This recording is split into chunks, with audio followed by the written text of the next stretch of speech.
भक्तामृतं विश्वजनानुमोदनम् सर्वार्थदं श्रीषट्कोपवाङ्मयम् सहस्रशाखोपनिषत्समागमम् नमाम्यहं द्राविडवेदसागरम्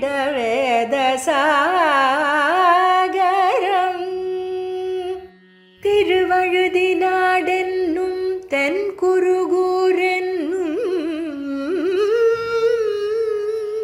மறுவினியவன் பொருநலென்னும் அருமறைகள் அந்தாதி செய்தான் நடியினையே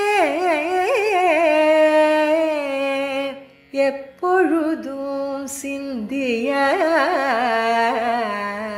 நெஞ்சே தெளிந்து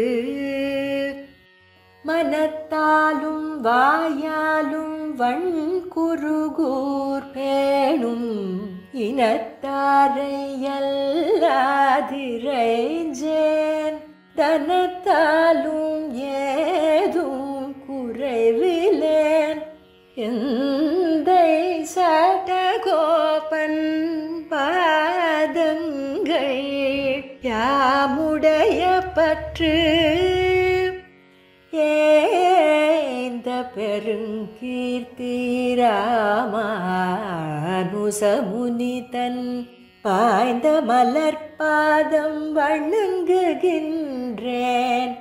ஆய்ந்த பெருஞ்சீரார் சடகோபன் செந்தமிழ் வேதம் தரிக்கும் பேராத உள்ளம் பெற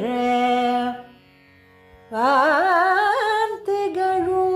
சோலை மதிளரங்கர் வண்புகழ் மேல் ஆன்ற தமிழ் மறைகள் ஆயிரமும் ஈன்ற முதல் தாய் சடகோபன் மொயம்பால் வளர்த்த இதத்தாய் இராமானுசன் மிக்க இறை நிலையும் மெய்யாமுயிர் நிலையும் தக்க நெறியும் தடையாகி தொக்கியலும் ஊழ்வினையும் வாழ்வினையும் ஓதும் குருகையர்கோன் யாழினிசை வேதத்தியல். ஸ்ரீமதே ராமானுஜாய நமஹ. ஸ்ரீமத் வரவரமுனையே நமஹ. ஸ்ரீசைலேசதயாபாத்திரம் தீபக்தியாதிகுணார்ணவம் யதீந்திரப்ரவணம் வந்தே ரம்யஜாமாதரம் முனிம் லக்ஷ்மீநாதசமாரம்பாம் நாதயாமுனமத்யமாம் அஸ்மதாச்சாரியபர்யந்தாம் வந்தே குருபரம்பராம். ஏய்ந்த பெருங்கீர்த்தி ராமானுசமுனிதன் வாய்ந்த மலர்பாதம் வணங்குகின்றேன். ஆய்ந்த பெரும் சீரார் சடகோபன் செந்தமிழ் வேதம் தரிக்கும் பேராத உள்ளம் பெறா வாந்திகளும் சோலைமதிளரங்கர் வண்புகழ் மேல் ஆன்ன தமிழ் மரகளாயிரமும் ஈன்ன முதல் தாய் சடகோபன் மைம்பால் வளர்த்த இதத்தாய் ராமானுசன். ஸ்ரீமத் வேதமார்க்க பிரதிஷ்டாபனாச்சாரிய உபய வேதாந்தாச்சாரியராய் ஸ்ரீமத் பரமஹம்ச பரிவிராஜகாச்சாரியராய் எழுந்தருளியிருக்கும் நம் எதுகிரி எதிராஜ நாராயண ராமானுஜ ஜீயர் சுவாமியினுடைய பரமானுகிரகத்தாலும் எம்ஓபி அறக்கட்டளையாருடைய விசேஷமான சககாரத்தாலும் திவ்ய பிரபந்த தாரா என்னும்படியான அதி விலட்சணமான நிகழ்ச்சியானது பல நாள்களாக நடந்து கொண்டிருக்கின்றன, பல மாதங்களாக நடந்து கொண்டிருக்கின்றன. அந்த கிரமத்திலே இப்பொழுது அனுபவத்துக்கு விஷயம் திருவாய்மொழியின் 9ஆம் 10 திருவாய்மொழியாய் அமைந்திருக்கக்கூடிய மாலை நன்னி என்னும்படியான அந்த பாசுரத்தினுடைய அனுபவமாக அமைந்திருக்கக்கூடியது. ஆரோக்கியம் பாஸ்கராதிச்சேத்து ஸ்ரீயமிச்சேத்து ஹுதாசனாத்து ஈஸ்வராத்து ஞானமன்விச்சேத்து மோட்சமிச்சேத் ஜனார்தனாத்து. இது பிரபலமான பிரமாணம். ஆரோக்கியம் பாஸ்கராதி சேத்து, நமக்கு ஆரோக்கியம் வேண்டுமென்னால் சூரியனை உபாசித்து பெற வேண்டும். ஸ்ரீயமிச்சேத்து ஹுதாசனாத்து, செல்வம் வேண்டுமென்னால் அக்னி உபாசனம் பண்ணி பெற வேண்டும். ஈஸ்வராத்து ஞானமன்விச்சேத்து, பரமசிவனாரிடமிருந்து ஞானத்தை பெற வேண்டும். மோட்சமிச்சேத்து ஜனார்தனாத்து, மோட்சம் வேண்டுமென்னால் ஜனார்தனான எம்பெருமான் நாராயணனை பற்ற வேண்டும் அப்படின்னு காட்டப்பட்டு இருக்கிறது.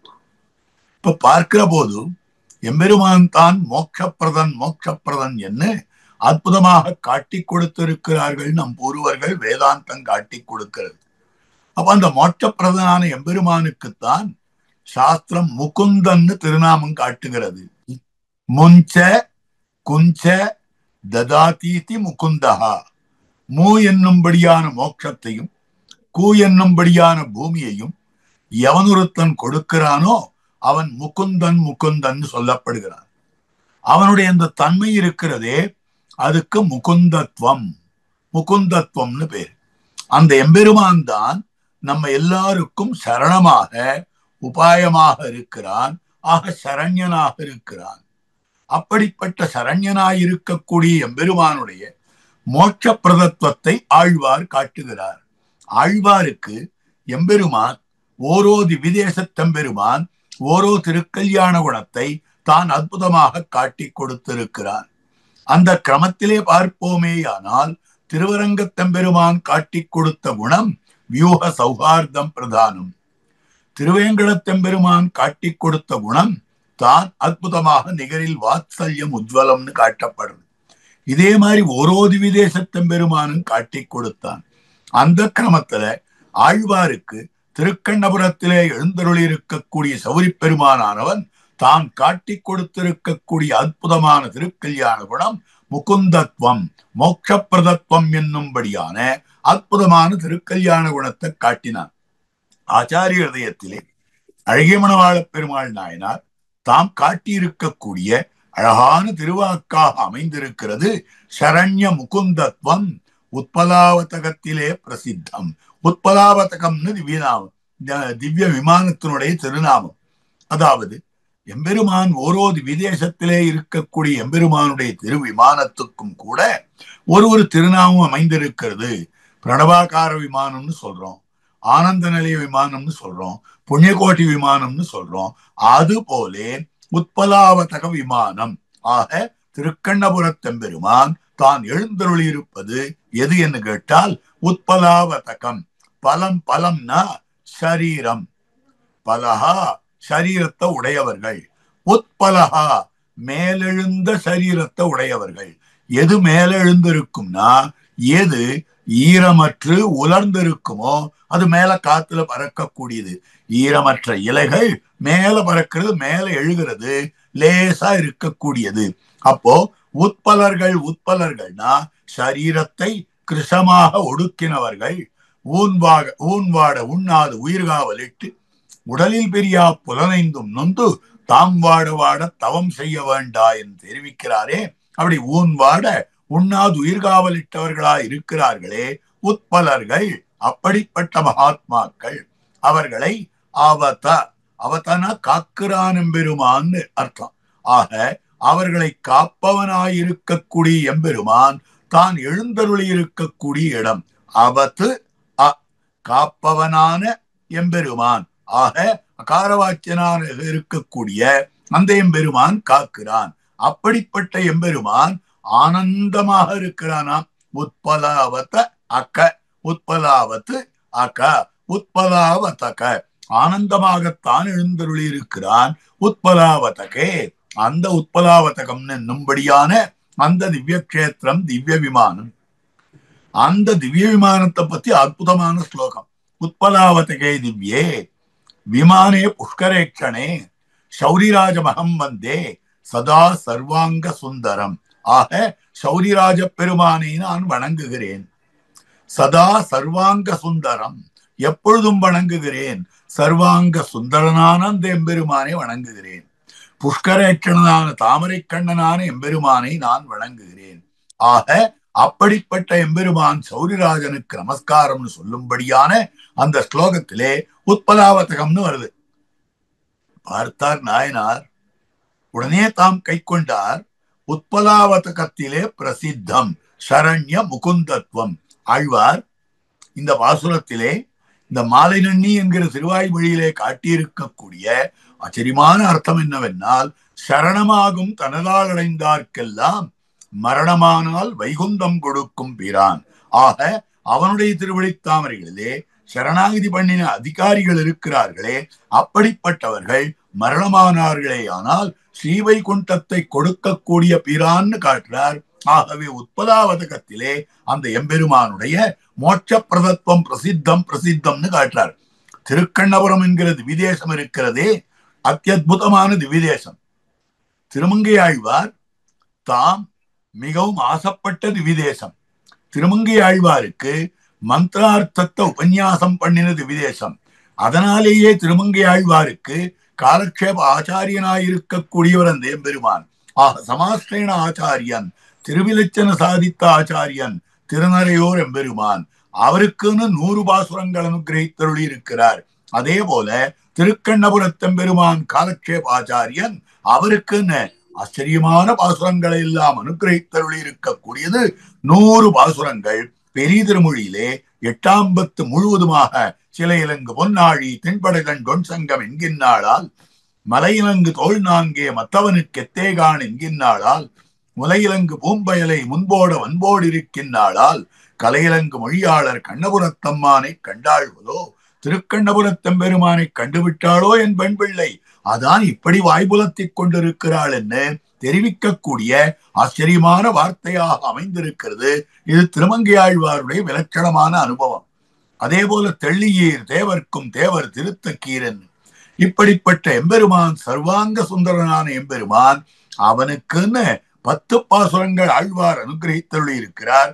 9ஆம் பத்து 10ஆம் திருவாய்மொழியிலே இதனுடைய ஆச்சரியமான பிரமேயமாக அமைந்திருக்கிறது. திருமங்கையாழ்வார் என்ன பண்ணி இருக்கிறார் என்னால், சப்த பிராகார நிலையனாய் இருக்கக்கூடியவன் எம்பெருமான் திருவரங்கத்தெம்பெருமான். அவனுக்கு மதில் கட்டினார். ஒரு திருச்சுற்று, திருமங்கையாழ்வார் திருச்சுற்றுன்னே திருவரங்கத்திலே அமைந்திருக்கக்கூடியது. மாட மாளிகை சூழ் திருவீதியும் மண்ணு சேர் திருவிக்கிரமன் வீதியும் ஆடல் மாறன் அகலங்கன் வீதியும் ஆலிநாடன் அமர்ந்துர வீதியும் கூடல்வாழ் குலசேகரன் வீதியும் குலவு ராஜ மகேந்திரன் வீதியும் நீடு தர்மவர்மாவின் வீதியும் திருவரங்கன் திருவாவரணமே என்று வர்ணிக்கப்பட்டிருக்கக்கூடிய விஷயம். 7 பிராகாரங்கள் 7 மதில்கள் அமைந்திருக்கின்றன அது திருவரங்கத்துக்கு. அதே போல திருக்கண்ணபுரத்துக்கு 7 மதில்கள், கல்லாலும் மண்ணாலுமான மதில்கள் அல்ல. 7 பாசுரங்களிலே மதில் மதில் மதில் என்று திருக்கண்ணபுரம் மதிலை வர்ணிக்கிறார். எம்பெருமானுக்கு ரட்சகமாயிருக்கக்கூடிய மதிலை வர்ணிக்கக்கூடியது. ஆக முதல்ல ஆரம்பிக்கவே வேலை மோதும் மதில் சூழ் திருக்கண்ணபுர தாளின் மேலால் அமர்ந்தான். 2வது வெள்ளிய இந்த மதில் சூழ் திருக்கண்ணபுரம் உள்ளின்னு காட்டுறார். அடுத்தபடியாக வானையுந்து மதில் சூழ் திருக்கண்ணபுரம்னு காட்டுறார். அடுத்தபடியாக அரணமைந்த மதில் சூழ் திருக்கண்ணபுரம்னு காட்டுறார். அடுத்தபடியாக நண்புனைந்த மதில் சூழ் திருக்கண்ணபுரம்னு காட்டுறார். அடுத்தபடியாக மணிபுனைந்த மதில் சூழ் திருக்கண்ணபுரம்னு காட்டுறார். அடுத்தபடியாக கல்லிலைந்த மதில் சூழ் திருக்கண்ணபுரம். ஆக திருக்கண்ணபுரம் திருக்கண்ணபுரம்னு சொல்லுகிற போது அந்த மதிலை 7 பாசுரங்களாலே அற்புதமாக வர்ணித்து காட்டியிருக்கக்கூடிய அற்புதமான அம்சம். அப்படிப்பட்ட திருக்கண்ணபுரத்தை ஆழ்வார் இப்படி வர்ணித்து காட்டியிருக்கக்கூடிய விஷயம். திருமங்கையாழ்வார் 7 மதில்களை கட்டியிருக்கிறார். ஆழ்வார் 7 மதில்கள் காட்டி கொடுத்திருக்கக்கூடிய விஷயம். ஆக திருக்கண்ணபுரத்துக்கு அப்படி பார்க்கிற பொழுது திருமங்கையாழ்வார் கட்டி கொடுத்தது திருவரங்கத்தெம்பெருமானுக்கு, சப்த பிராகார நிலையனானவனுக்கு 1 மதிலை கட்டி கொடுத்தார்.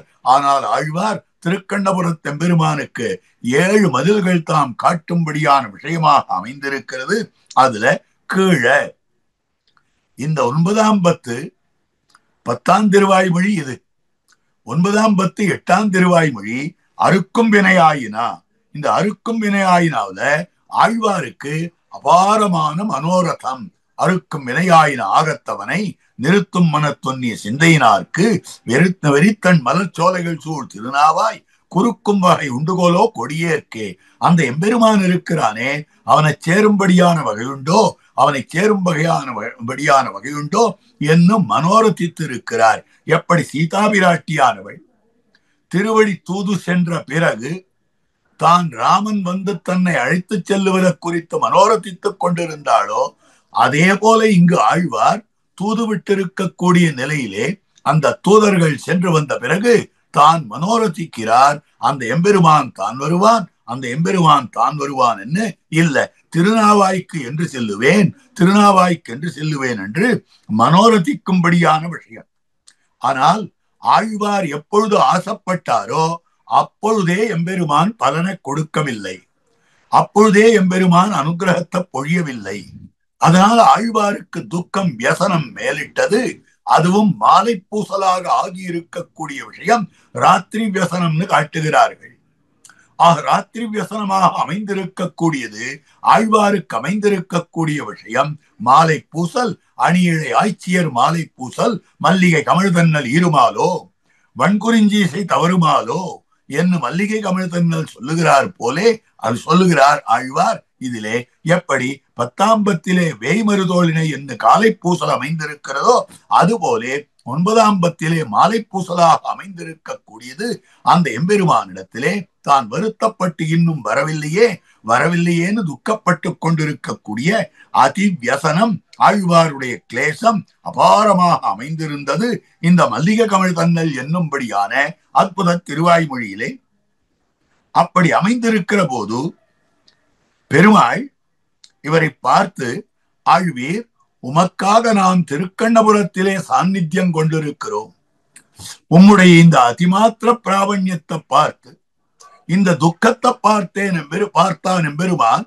அந்த துக்கத்தை போக்க வேண்டும் என்பதற்காக, ஆழ்வாருடைய கிளேசத்தை போக்க வேண்டும் என்பதற்காக தான் திருக்கண்ணபுரத்திலே சாநித்தியம் கொண்டிருக்கிறேன் என்று தெரிவித்திருக்கிற வார்த்தை அங்கே வந்து நீர் அனுபவிக்கலாமேன்னு தெரிவித்தார்.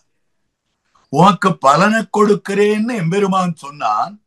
சொன்ன உடனே ஆழ்வாருடைய திருவுள்ளம் பலனை பெற்றதாகவே ஆகிவிட்டது.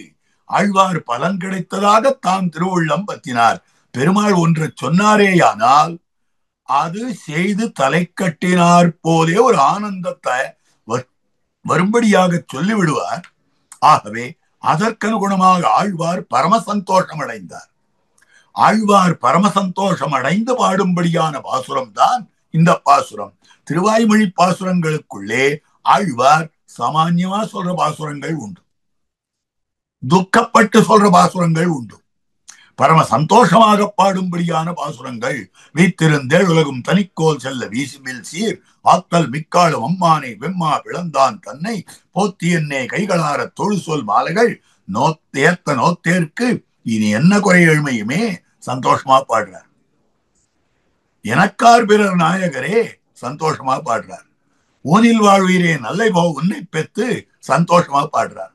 அதே மாதிரி இதுலேயும் கூட ஆழ்வார் மாலை நன்னி பாசுரம் சந்தோஷமாக பரம சந்தோஷத்தோட ஆழ்வார் பாடும்படியான விஷயம். அதனாலே அந்த சந்தோஷாதிசயம் மேலிட அதனாலே பரோபதேசம் பண்ணுகிறார். மற்றவாளுக்கெல்லாம் உபதேசம் பண்ணும்படியான வார்த்தை. அப்படி என்ன உபதேசம்? ஆழ்வார் ஒரு பத்திலேயும் ஒரு 10 பாட்டு உபதேச பத்தாக அமைந்திருக்கிறது. நாயனார் ஆச்சாரிய ஹிருதயத்திலே காட்டக்கூடிய திருவாக்கு பாட்டுக்கு கிரியையும் ஒரு பாட்டிலேயும் எது முக்கியமான அம்சம் என்னால் அதுல இருக்கக்கூடிய கிரியாபதம் முக்கியமான அம்சம். அதே மாதிரி 10க்கு கருத்து. ஒரு 10 பாட்டிலேயும் ஒரு திருவாய்மொழியிலேயும் அந்த திருவாய்மொழிக்கு கருத்து பாட்டாக உயிர்ப்பாட்டாக அமைந்திருக்கக்கூடியது. அது ஏத்தம் மிக்கதாக இருக்கக்கூடியது முக்கியமான அம்சம். அதே போல 100க்கு 100 பாசுரங்கள் அமைந்திருக்கின்றனவே. முதல் 10, 2ஆம் 10, 3ஆம் 10 10 பத்துக்கள். அந்த 100க்கு உபதேச 10. எந்த பதிகம் உபதேச பதிகமாய் அமைந்திருக்கிறதோ அது முக்கியம், அது ஏத்தம் மிக்கது, அது சாரமானதுன்னு காட்டுகிறார்கள். பாட்டுக்கு கிரியையும் 10க்கு கருத்தும் போலே நூற்றுக்கு உபதேசப்பத்து என்ன ஆச்சாரிய இதயத்திலே அழகிய மணவாள பெருமாள் நாயனார் காட்டிக் கொடுத்திருக்கக்கூடிய திருவாக்கு. வீடுமின் முத்தவும் முதல் பத்துக்காக, கிளறொளி இளமை இரண்டாம் பத்துக்காக, சொன்னால் விரோதம் மூன்றாம் பத்துக்காக, ஒன்னும் தேவும் நான்காம் பத்துக்காக, பொலிக பொலிக ஐந்தாம் பத்துக்காக, நல்குறவும் செல்வம் ஆறாம் பத்துக்காக, இன்பம் பயக்க ஏழாம் பத்துக்காக, எல்லியம் காலை எட்டாம் பத்துக்காக, மாலை நன்னி ஒன்பதாம் பத்துக்கு. இப்ப 10ஆம் பத்துக்கு சொல்லணும்னா கண்ணன் கழலினை அது அமைந்திருக்கிறது. அப்போ உபதேச பத்துக்களுக்குள்ளே இது ஒரு உபதேச பத்தாக ஆழ்வார் உபன்யாசம் பண்ணுகிறார். நமக்கு தான் சந்தோஷப்பட்டார் எம்பெருமான் சொன்ன வாக்கை கொண்டு. எம்பெருமான் திருவுள்ளத்தாலே சொன்ன வாக்கு தேவரீருக்காக திருக்கண்ணபுரத்திலே சாநித்தியம் கொண்டுள்ளோம் என்று தான் தெரிவித்தார். உடனே திருக்கண்ணபுர அனுபவம். அதுக்கு முன்னால் ஆழ்வார் சந்தோஷப்பட்டு அந்த திருக்கண்ணபுரத்தை தொழுங்கோள் என்ன எல்லாருக்கும் உபதேசம் பண்ணும்படியான வார்த்தை உபதேச அதிகமாக அமைந்திருக்கக்கூடியது.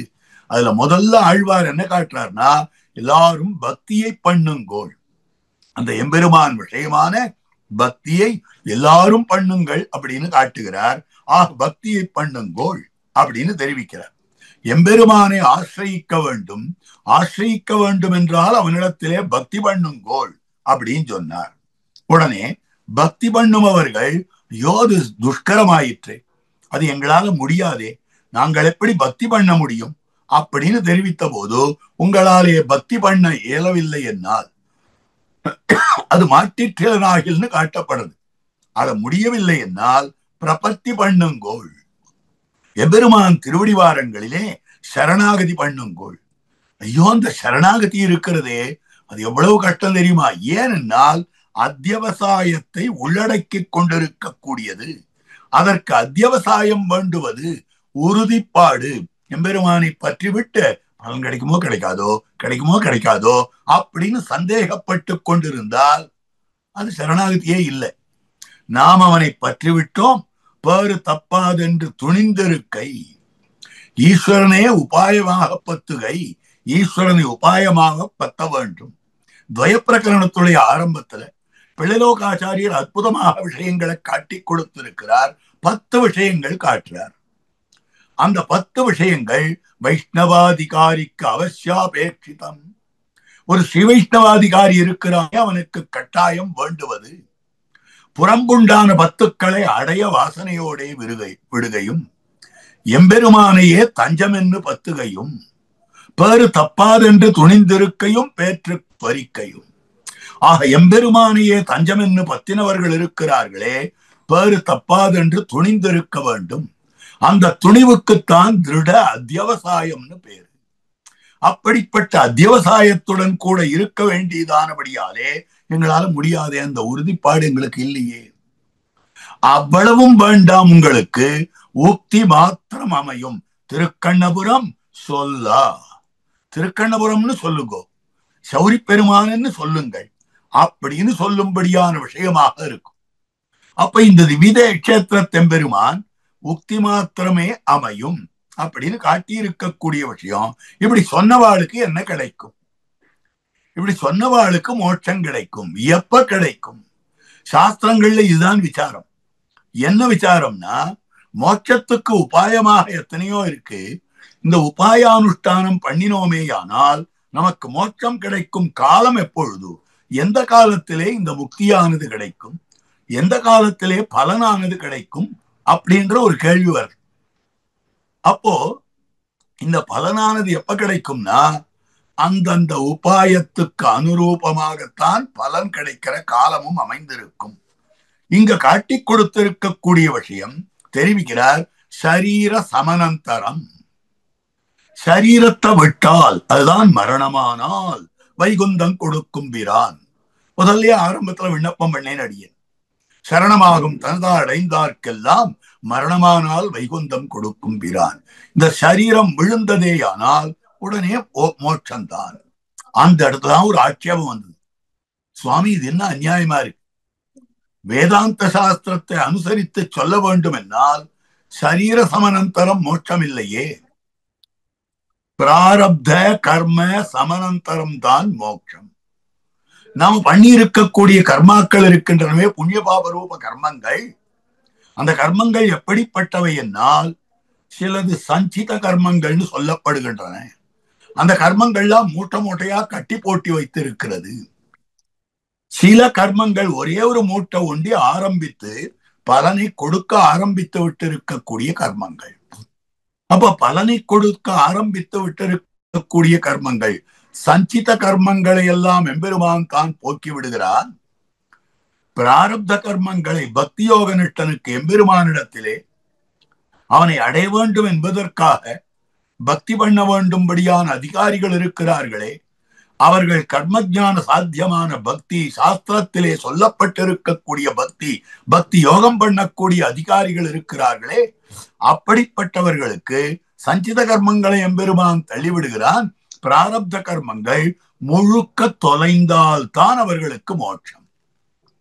பிராரப்தம் பரிபுஜ்ய கர்ம சகலம் பிரக்ஷீண கர்மாந்தரா தெரிவிக்கிறார் நடாதுரம்மாள்.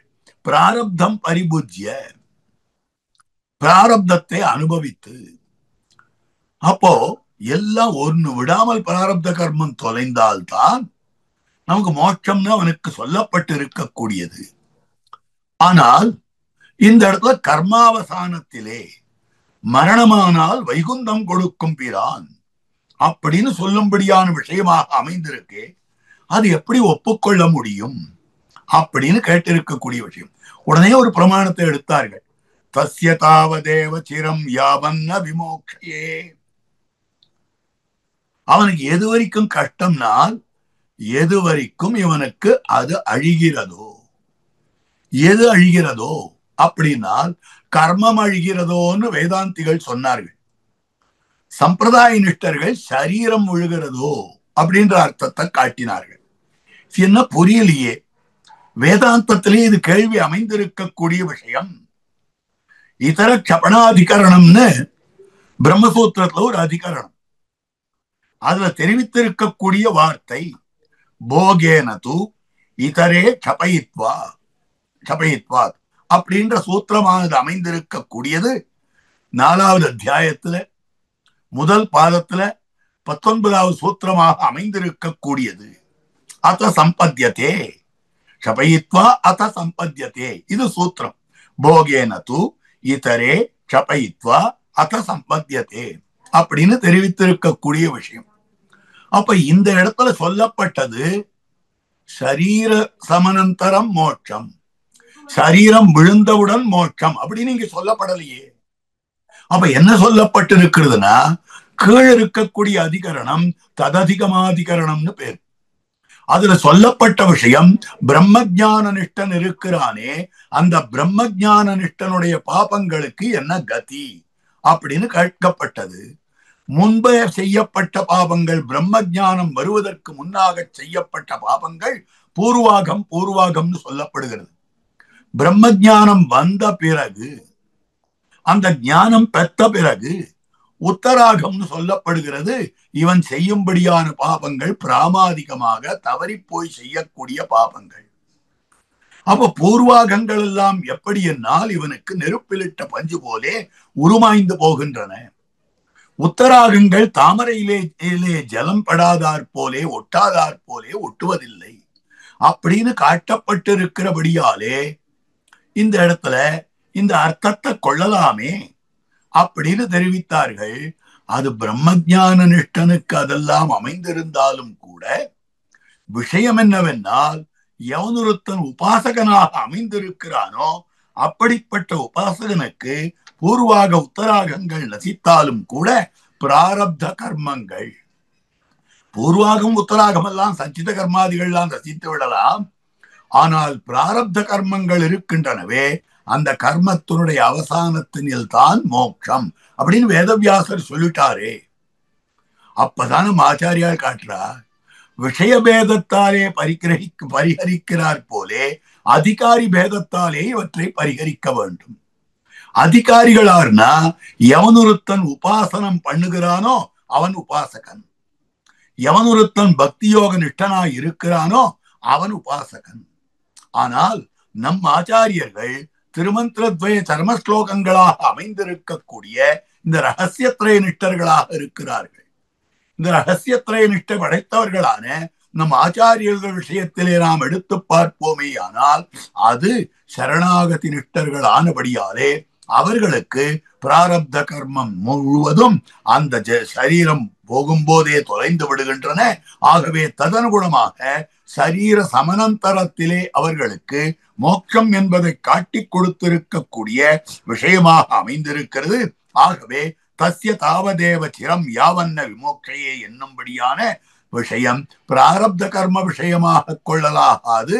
அதனை சரணாகதி, அதாவது சரீரம் விழுந்தால் உடனே மோட்சம், எதுவரைக்கும் சரீரம் இருக்கிறதோ அது வரைக்கும் தான் நமக்கு இந்த சிரமங்கள் அமைந்திருக்கின்றனவே ஒழிய சரீரம் விழுந்ததே ஆனால் இந்த சிரமங்கள் எல்லாம் போய்விடும்னு காட்டும்படியான விஷயமாக இருக்கிறது.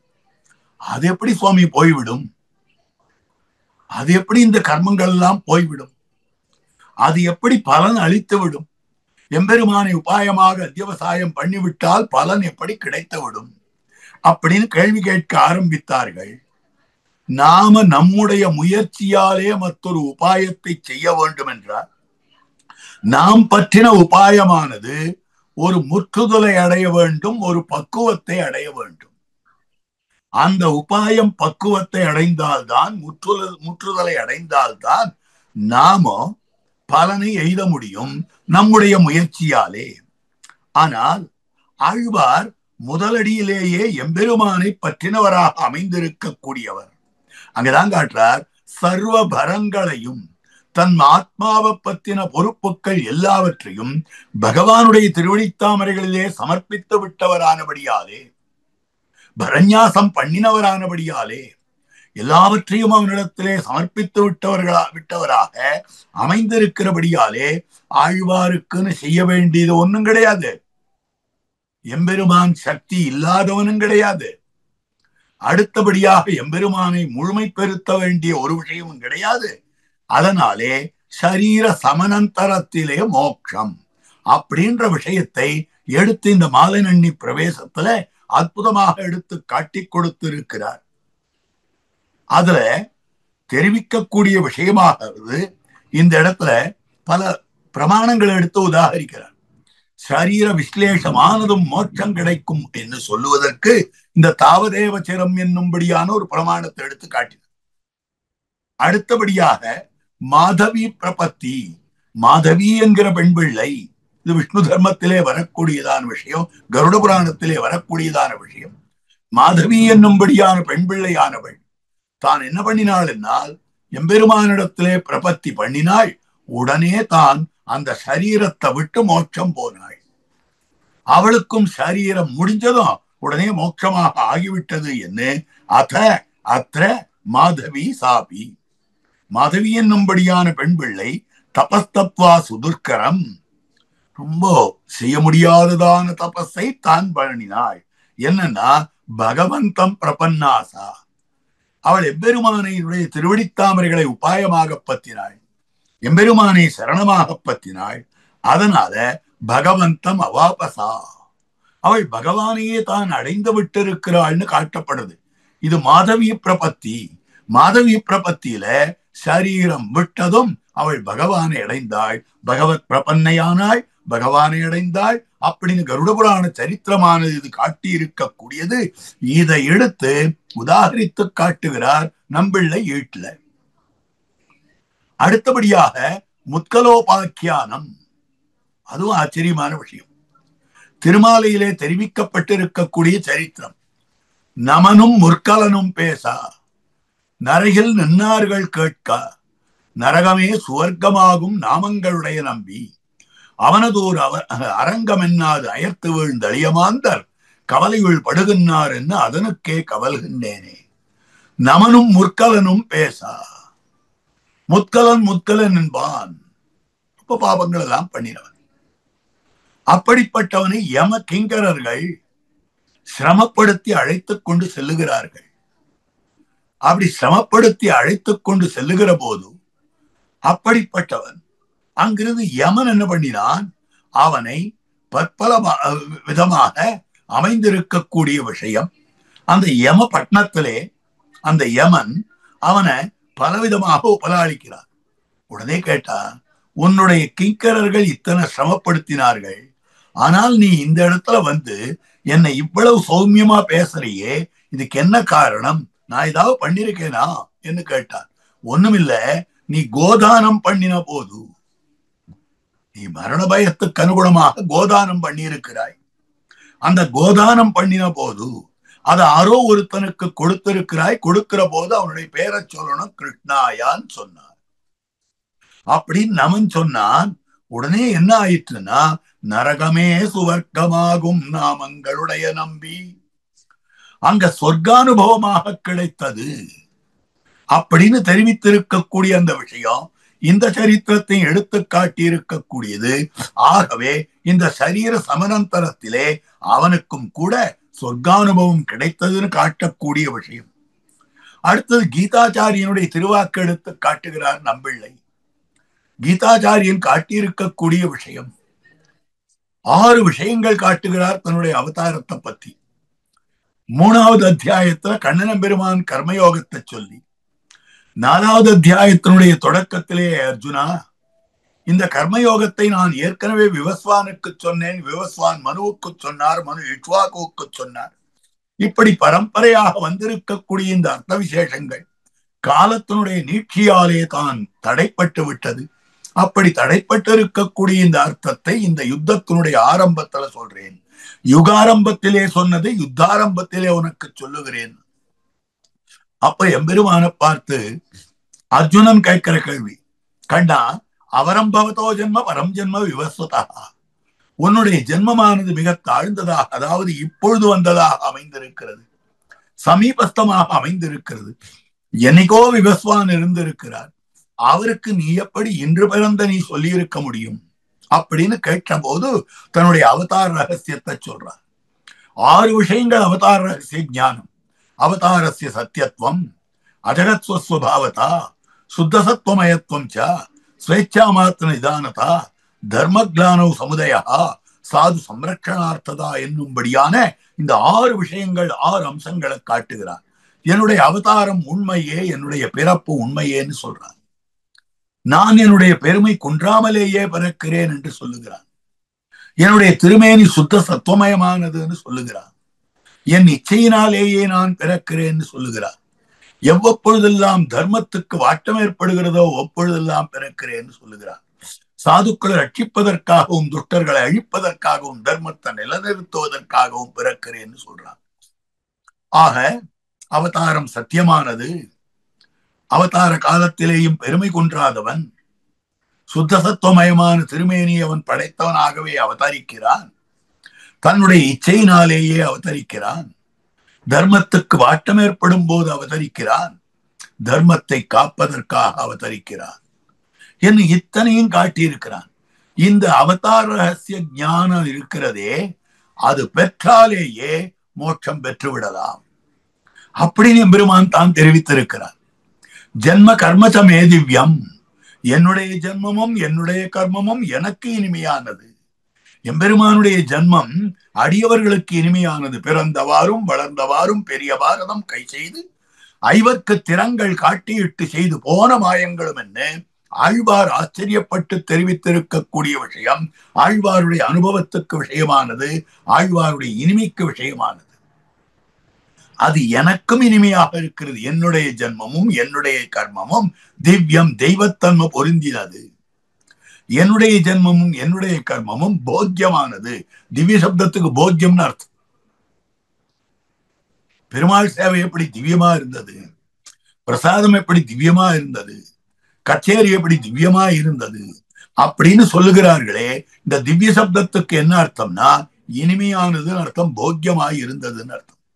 என்னுடைய ஜென்மமும் என்னுடைய கர்மமும் எனக்கு போக்கியம் அப்படின்னு எம்பெருமான் தான் தெரிவித்திருக்கிறான். ஜென்ம கர்மசமே திவ்யம் ஏவம் யோவேத்தி தத்வதா, இதனை உள்ளபடி அவன் உணர்கிறானோ, இதனை சத்தியம் என்ன அவன் உணர்கிறானோ, அப்படிப்பட்ட அதிகாரி இருக்கிறானே. தேகம் தியக்வா, தேகத்தை விட்டுட்டு, தியக்வா தேகம் புனர்ஜன்ம நைதி மாமேதி சோர்ஜுனா, இன்னொரு ஜென்மம் எடுப்பது கிடையாது. அப்ப எந்த ஜென்மத்திலே இவனுக்கு இந்த அவதார ரகசிய ஞானம் வந்திருக்கிறதோ அதுதான் இவனுக்கு கடைசி ஜென்மமே ஒழிய அதற்கடுத்ததான ஜென்மம் இல்லை என்று காட்டுகிறார். அப்ப இதுலயும் சரீர சமனந்தரம் மோட்சம், சரீரம் விட்ட உடனேயே மோட்சம் கிடைக்கிறது என்று காட்டக்கூடிய விஷயம் அதுக்கு பிரமாணமாக. அடுத்தது சரணாகதி நிஷ்டனை பத்தி கண்ணன் பெருமான் தானே சோதிவாய் திறந்து இதுக்கு அவ்வருகில்லை என்னும்படியான உபாயத்தை சொன்னால் சரமஸ்லோகம்னு சொல்லப்படுகிறது. கண்ணன் பெருமான் திருத்தேர்த்தட்டிலே சொல்லி இருக்கக்கூடிய வார்த்தை மெய்மை பெருவார்த்தை. வார்த்தை அறிபவர் மாயவர் காலன் நீயாவரோ.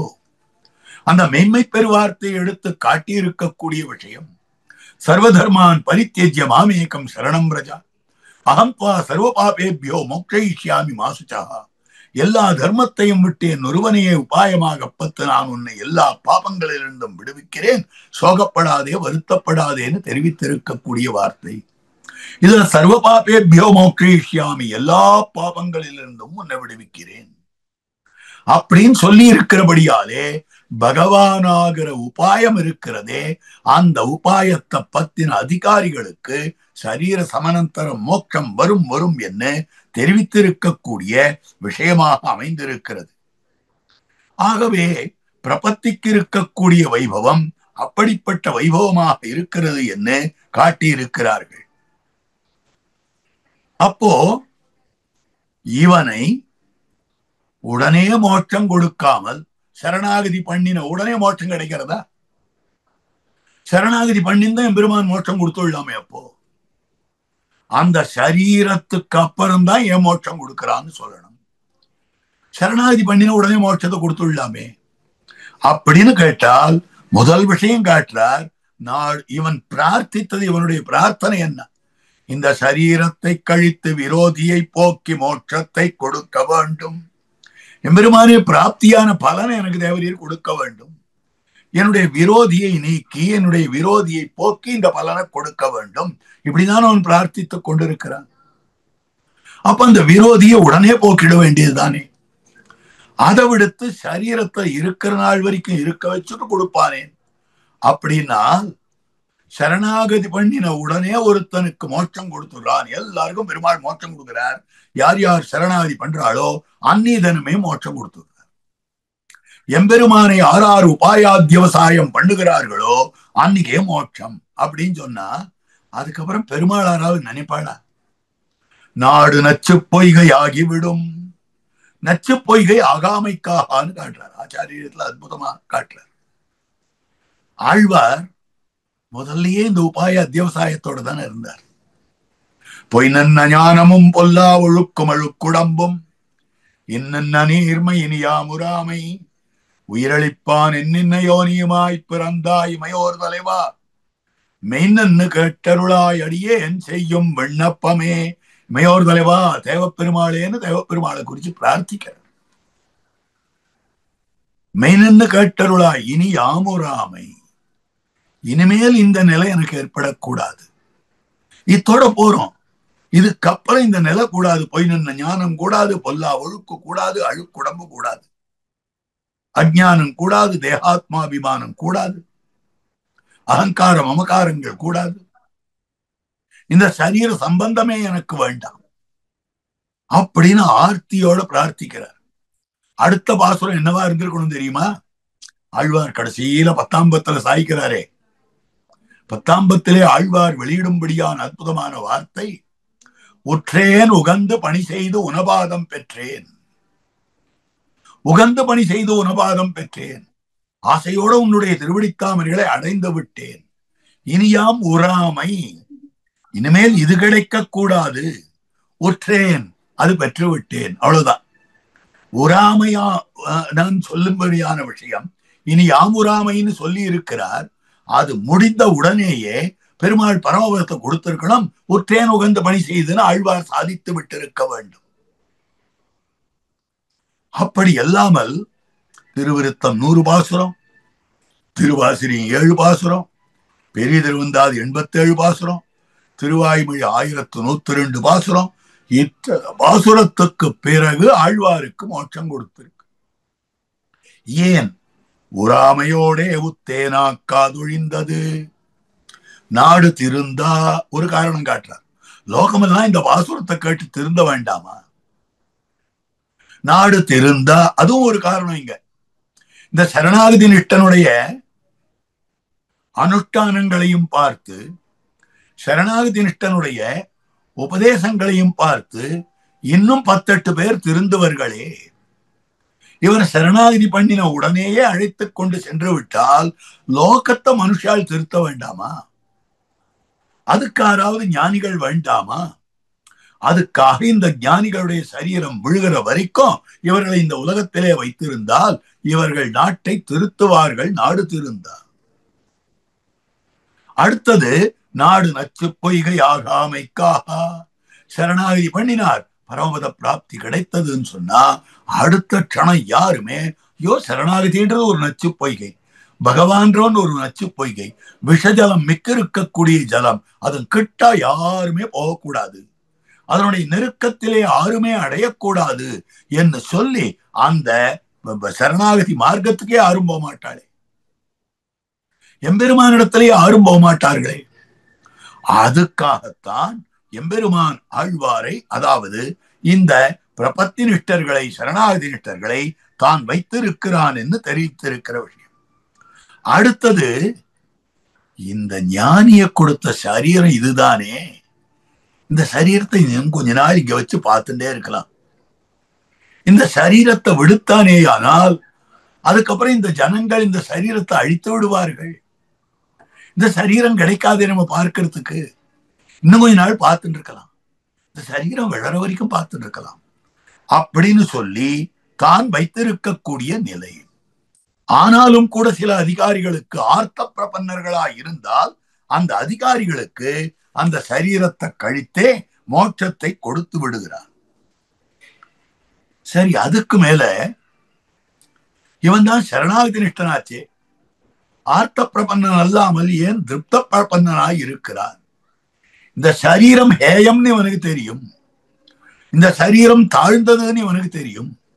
இந்த சரீரம் தாழ்ந்ததுன்னு தனக்கு தெரிந்திருந்தாலும் கூட இந்த அதிகாரிக்கு முகம் பழகினது, அதனால உடனே விடுறதுக்கு மனசு வராது. ஆஹா, இதை நாம பார்த்து பார்த்து கட்டின வீடாச்சேன்னு கொஞ்ச நாள் இருக்கலாமே, சரீரம் விடுற வரைக்கும் இருக்கலாமே. முகம் பழகினதானபடியாலே உடனே அவனுக்கு மோட்சம் அடைய இஷ்டம் இருக்காது. அதனால இங்கு இருக்க வேண்டும்னு ஆசைப்படுகிறான். இவனுடைய ஆசைக்கு அனுகுணமாக பகவான் இருத்தி விடுகிறான். இவனை இருத்தி வைத்திருக்கும்படியான விஷயமாக இருக்கிறது. அப்படி இல்லை என்னால் எம்பெருமான் இவனுக்கு அபுருஷார்த்தம் செய்தானாக ஆகிறான். இப்ப இந்த சரீரத்தோட வைத்திருக்கிற போதே எம்பெருமான் சுகமாக வைத்து விட்டால்,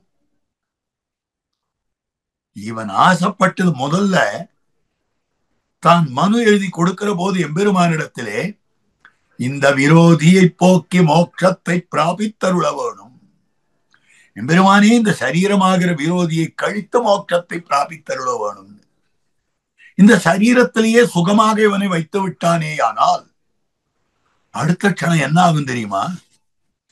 இந்த அதிகாரி இருக்கிறானே, இவனுக்கு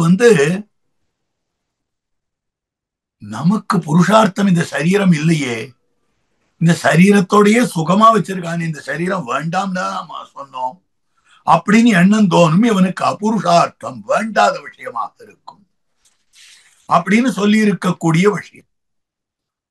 அதற்கு அடுத்தபடியாக காட்டியிருக்கக்கூடிய விஷயம், இந்த சரீரத்தோடேயே சுகமாக வைத்திருக்கலாமே, சரணாகதி நிஷ்டன் தானே, சுகமாக வைத்திருக்கலாமே அப்படின்னால் அடுத்தது இன்னொரு பயம் எம்பெருமானுக்கு. ஆஹா, இந்த சரீரம் நன்னா இருக்கு, இது வேண்டாத சரீரம், இது இல்ல சிரமமாக இருக்கிறது, அதாவது பேதை பாலகனாகும் பிணி வேதனோல் பிராயம் 100 மனிதர்தாம் புகுவரேலும் பாதி முறங்கி போகும் நின்னவை 15 ஆண்டு பேதையாகும் பாலகனாகும் அதாகும் பிணியாகும் பசியாகும் மூப்பாகும் துன்பமாகும் ஆதலால் பிறவி வேண்டேன்னு சொல்லி இருக்கிறபடியாலே இதை வேண்டாம் வேண்டாம்னு நாம கழிக்கிறோம். இப்போ இதுவே திருடமான சரீரமாக இருந்தால், திருடகாத்திரமாக இருந்ததேயானால், ஆதி இல்லாமல் வியாதி இல்லாமல் இருந்ததேயானால், நமக்கு மனோவியாகுலங்கள் இல்லாமல் இருந்ததேயானால், சரீர வியாதிகள் இல்லாமல் இருந்ததேயானால், எல்லா விதத்தாலும் ஒன்றால் ஒன்று குறைவே இல்லாமல் சௌகரியமாக இருந்ததேயானால், அடுத்தது எம்பெருமானே மோட்சமே வேண்டாம், இதுவே நன்னா இருக்கே, இதுவே நன்னா இருக்கேன்னு இதுலயே இருந்துரும். அதனால எம்பெருமான் இருக்கிற வரைக்கும் அந்த பிராரப்த கர்மானுபவத்தை பண்ணி வைத்து விட்டு அதனுடைய எஞ்சி இருக்கக்கூடிய விஷயத்தை சரீர சமனந்தரம் போக்குகிறான் அப்படின்னு சொல்லக்கூடிய விஷயம். இந்த விஷயத்தை எம்பெருமான் தானே காட்டியிருக்கிறான். ஆச்சரியமா அந்த ஸ்லோகத்தை எடுத்து வியாக்கியானம் பண்ணுகிறார் நம்பிள்ளை ஈட்ல.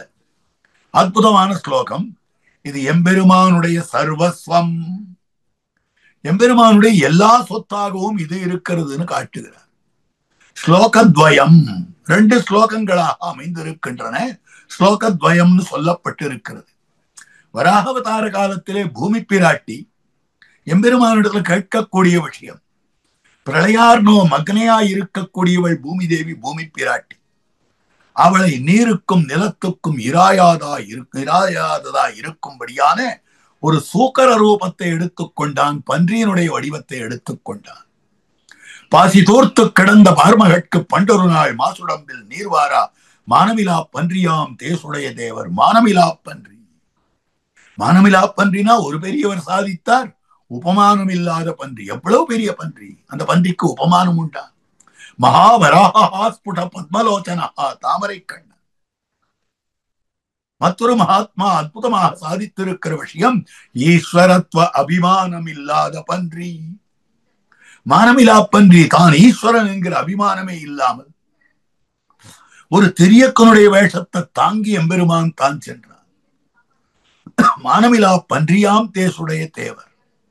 அந்த பூமி பிராட்டி பிரளயார்ணவத்திலிருந்து எடுத்துக்கொண்டு வந்து வைத்துவிட்டு தன்னுடைய மடி மீது அமர்த்தி கொண்டபடி ஆலிங்கனம் பண்ணிக்கொண்டு, தேவி இதை பாரு, ஹிரண்யாட்சனை எப்படி கொன்னேன் பாரு, எல்லாம் உனக்காக பண்ணி இருக்கிறேன் என்று பல வார்த்தைகளை தெரிவிக்கிறார். அப்போ பூமி பிராட்டியினுடைய கண்கள்ல தாரதாரையாக ஜலம் பெருகுகிறது. பூமி பிராட்டியானவள் திருமுக மண்டலம் பிரசன்னமாகவே இல்லை, தெளிவாகவே இல்லை, சந்தோஷமாக இல்லை. அதை பார்த்த உடனேயே உனக்காக இவ்வளவு பெரிய காரியத்தை பண்ணி இருக்கிறேன், நீ சந்தோஷிக்காமல் இருக்கிறாயே, என்ன காரணம் அப்படின்னு தெரிவித்த போது, நான் ஒருத்தி கடத்தேறினால் போருமா, நான் ஒருத்தி வாழ்ந்தால் போருமா, நம்முடைய குழந்தைகளான இந்த சேத்தனர்கள், சம்சாரி சேத்தனர்கள் எத்தனை பேர் சம்சாரத்திலே சிரமப்பட்டு கொண்டிருக்கிறார்கள். அப்படிப்பட்டவர்களுடைய சிரமமெல்லாம் போவதற்காக சுலபமான வழியை தேவரீர் சொல்ல வேண்டும். அகம் சிஷ்யாச்ச தாசீச்ச பக்தாச்ச தவ மாதவா. ஹே மாதவா, நான் தேவரீருக்கு சிஷ்யாயிருக்கிறேன், நான் தேவரீருக்கு பக்தையாயிருக்கிறேன், தேவரீருக்கு அடிமையாக அமைந்திருக்கிறேன். அகம் சிஷ்யாச்ச, நான் தேவரீருக்கு சிஷ்யாக இருக்கிறேன், தாசீச்ச அடிமையாக இருக்கிறேன், பக்தாச்ச பக்தையாக அமைந்திருக்கிறேன். மாதவா மாயாஹா தவஹா மாதவஹா, மாதவனே மத்கிருதே சர்வபூதானாம் லகூபாயம் வத பிரபு. எனக்காக, என் பொருட்டு எல்லா ஜீவாத்மாக்களுக்கும் சுலபமான உபாயத்தை சொல்ல வேண்டும். தேவரீரை அடைவதற்கு சாஸ்திரங்களிலே பற்பல உபாயங்கள் இருக்கின்றன. அந்த உபாயங்கள் எல்லாம் துஷ்கரங்களாய் அமைந்திருக்கின்றன, துஷ்சகங்களாய் அமைந்திருக்கின்றன, செய்ய முடியாதவையாய் அமைந்திருக்கின்றன. அப்படி இருக்கிற போது செய்யக்கூடிய உபாயமாக சுகரமான உபாயம், சூக்கரம்னா பன்றின்னு அர்த்தம், சுகரம்னா சுலபமாக செய்யக்கூடியதுன்னு அர்த்தம். சூக்கரம் சொன்ன சுகரோபாயம். எம்பெருமானப்போ 3 உபாயங்களைத்தான் அற்புதமாக காட்டுகிறான். ஒன்னு, அவனுக்கு எண்டிசையுமுள்ள பூக்கொண்டு பற்பல புஷ்பத்தை எடுத்துக்கொண்டு புஷ்பார்ச்சனம் பண்ணுதல் ஒரு உபாயம் காட்டினார். அடுத்தபடியாக சரணாகதியாக உபாயம், அடுத்தபடியாக நாம சங்கீர்த்தனமாக உபாயம். இந்த 3 உபாயங்களை எம்பெருமான் தான் காட்டி கொடுத்திருக்கக்கூடிய அற்புதமான விஷயம். ஆகவே அதுல இந்த சரணாகதி என்ற உபாயத்துக்கு 2 ஸ்லோகங்கள். இது எம்பெருமானுடைய எல்லா சொத்தும், ஈஸ்வரனுடைய சர்வஸ்வம்னு காட்டுகிறார் நம்பிள்ளை. இதுல ஏழு வியாக்கியானத்துல இந்த மாலனண்ணி பிரவேசத்துல காட்டி இருக்கக்கூடிய விஷயம் இது எம்பெருமானுடைய சர்வஸ்வமாக அமைந்திருக்கிறது. ஸ்திதே மனசி சுஸ்வஸ்தே ஷரீரே சதி யோனரஹா தாது சாமியே ஸ்திதே ஸ்மர்த்தா விஸ்வரூபம் ச மாமஜம் ததஸ்தம் ரியமாணம் து காஷ்ட பாஷாண சந்நிபம் அகம் ஸ்மராமி மத்பக்தம் நயாமி பரமாம் கதி. எடுத்து விபுலமா வியாக்கியானம் பண்றார் நம்மள ஈட்டு. ஸ்திதே மனசி சுஸ்வஸ்தே ஷரீரே சதி யோனிரஹா. ஸ்திதே மனசி, மனசு எங்கேயாவது நிற்குமா? நின்னவா நில்லா நெஞ்சினை உடையேன். திருமங்கையாழ்வார் பாசுரம். ஒரு க்ஷணம் அந்த இடத்துல நின்றுதான் நிற்கிறது இல்லையே, அதுக்குள்ளேயே எத்தனை அலைந்து கொண்டிருக்கிறது. மனோ மர்க்கட்டோ மேகா மானினி மதனோ மருத்து மா மதோ மகரோ மீனஹா மகாராஹா தசு சஞ்சராஹா. இந்த 10 விஷயங்கள் இருக்கின்றன, எப்பவும் சஞ்சரித்துக் கொண்டே இருக்குமா. அதுல முதல்ல எது தெரியுமா? மனஹா. மனசு சஞ்சரித்துக் கொண்டிருக்கும். அடுத்தது குரங்கு, அடுத்தது மீன், மகரம், இப்படின்னு மாவுலியே ஆரம்பிக்கக்கூடிய 10 விஷயங்கள். இந்த 10 சஞ்சரித்துக் கொண்டே இருக்கும்னு காட்டப்பட்டிருக்கிறது. அப்படி இருக்கிற போது அந்த மனசு நின்னவா நில்லா நெஞ்சு, அது ஏதோ ஒரு க்ஷணகாலம் ஒரு இடத்துல நிற்கும் போது, அப்ப எப்ப நிற்கும்னாக்கா, நாம கடைசி காலத்திலே இருந்தோமே ஆனால் நாம எந்த நினைவும் வராது. ஏனென்றால் காஷ்ட பாஷாண சந்நிபனாக இருப்போம். கல்லுக்கும் கட்டைக்கும் நமக்கும் வித்தியாசமே தெரியாது. கல்லுக்கு நமக்கும் வித்தியாசம் தெரியாது, கட்டைக்கு நமக்கும் வித்தியாசம் தெரியாது. அப்படியே படுத்துட்டு இருப்பான் இவன். அந்த மாதிரி அமைந்திருக்கக்கூடிய விஷயம். அப்போ நின்னவானில்லா நெஞ்சனையுடையேன் அர்ஜுனன் கேட்கிறான். தஸ்யாஹம் நிகிரகம் மன்யே வாயோரிவ சுதுஷ்கரம். அந்த இடத்துல என்ன அழகான விஷயம் காட்டியிருக்காரு தெரியுமா? எவனொருத்தன் ஜிதேந்திரியனோ, எவனொருத்தன் மனதை கட்டுப்படுத்த தெரிந்தவனோ அவனே சொல்றான் வாயோரிவ சுதுஷ்கரம். தஸ்யாஹம் நிகிரகம் மன்யே வாயோரிவ சுதுஷ்கரம். ஐயோ, காத்த போல மனசானது அப்படியே அலைந்து கொண்டிருக்கிறது, கட்டுப்படுத்தவே முடியலையேன்னு. யார் அப்படின்னா, லோகம் எல்லாம் ஊர்வசி நம்மளை பார்க்க மாட்டாளா பார்க்க மாட்டாளா அப்படின்னு ஆசைப்பட்டு கொண்டிருந்த காலத்துல அந்த ஊர்வசி நேர வந்தா. ஏ அர்ஜுனா, நம்ம கல்யாணம் பண்ணிக்கலாமா, நம்ம 2 பேரும் சேர்ந்து இருக்கலாமா அப்படின்னு அவ கேட்கிறா. நீ அவ்வளவு வீரனா இருக்கிறாய், அவ்வளவு அழகா இருக்கிறாய் என்னெல்லாம் கொண்டாடுறா. அப்போ அர்ஜுனன் சொல்ற வார்த்தை தாயே என்று நமஸ்கரித்தார். நீ எனக்கு தாய் இல்லையா? இந்திரபத்னி இல்லையா? இந்திரனுக்கு பிரியமானவள், அபிமத விஷயமா இருக்கிறவள் அல்லவா? அப்படி இருக்கிற போது நான் இந்திரனுடைய புத்திரனாயிற்றே, அப்ப நீ எனக்கு தாயாயிற்றே என்று நமஸ்கரித்தான். அப்ப எவ்வளவு ஜிதேந்திரியத்துவம் அவனுக்கு! இந்திரியங்களை புலங்களை வென்றவனாக அமைந்திருக்கக்கூடியவன் உத்தமனான அர்ஜுனன். அந்த அர்ஜுனன் என்ன பண்ணினான் என்னால் வாயோர் இவ சுதுஷ்கரம். ஆக இப்படி இந்திரியங்களை கட்டுப்படுத்தினவன் மனசு என்னும்படியான இந்திரியமானது கட்டுப்பட மாட்டேன்றதேன்னு அழறானே. சிதே மனசி, அந்த மனசு எப்பொழுது ஒரு க்ஷணகாலம் கட்டுப்படுகிறதோ அப்பொழுது சுஸ்வஸ்தே சரீரே, சரீரம் சுஸ்வஸ்தமாக இருக்கிற போது, இந்த உடம்பு நல்ல யுவாவாக இருக்கிற போது, யவனாவஸ்தையில எல்லா காரியங்களையும் செய்வதற்கு உண்டானதான யோக்கியதை எப்பொழுது சரீரத்துக்கு ஏற்படுகிறதோ அந்த காலத்திலே சுஸ்வஸ்தே சரீரே சதி அப்படின்னு சொல்லும்படியான விஷயம். அதுக்கு மேல சரீரம் சுஸ்வஸ்தமா இருக்குன்னா என்ன அர்த்தம்? தாது சாமியே, தாத்துக்கள் வாதம் பித்தம் ஸ்லேஷ்மம், இந்த 3ம், இந்த வாத பித்த ஸ்லேஷ்மங்கள் 3ம் சமமாயிருந்தால் ஆரோக்கியம் அர்த்தம். இந்த 3னுடைய ஏற்றத்தாழ்வு அவ வியாதின்னு அர்த்தம். வாதம் அதிகமானாலும் பித்தம் அதிகமானாலும் ஸ்லேஷ்மம் அதிகமானாலும் அது வியாதின்னு அர்த்தம். இது 3னுடைய பிரகோபம்னாக்கா தாறுமாறா போறது. அப்ப அது மரணம் சம்பவிக்கிறது. அப்போ சரீரே சதி யோனரஹா தாது சாமியே ஸ்திதே ஸ்மர்த்தா. ஸ்மர்த்தா ஒரு தரம் நினைப்பவன். என்ன, மனசு தொடர்ந்து ஒரு நிலையில நிற்காது. ஒரு க்ஷணகால நில நிக்கச்சே பகவானே நீயே உபாயம் அப்படின்னு எவனொருத்தன் அத்தியவசிக்கிறானோ, எவனொருத்தன் அந்த உறுதிப்பாட்டை கொள்ளுகிறானோ, அப்படிப்பட்டவன் தாதுசாமியே தேஸ்மர்த்தா. யார நினைக்கணும்? விஸ்வரூபம் ச மாமஜம், விஸ்வரூபனாயிருக்கக்கூடிய என்னை, ஜெகதாகாரனாயிருக்கக்கூடிய என்னை விஸ்வரூபனை நினைத்தால் என்ன அர்த்தம் அப்படின்னா, அந்த பகவானோடு எனக்கு குடல் துடக்குண்டு, அந்த பகவானோடு எனக்கு சம்பந்தம் உண்டு அப்படின்னு நினைக்கணும்.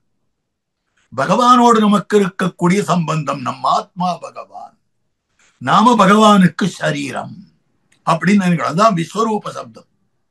விஸ்வம் எவனுக்கு ரூபமாக இருக்கிறதோ, வடிவமாக இருக்கிறதோ, இந்த ஜகத்தே அவனுடைய வடிவமோ, ஜகத் சர்வம் சரீரம் தே ஸ்தைரியம் தே வசுதாதலம், ஜகத் சரீரியாய் இருக்கக்கூடியவனவன்.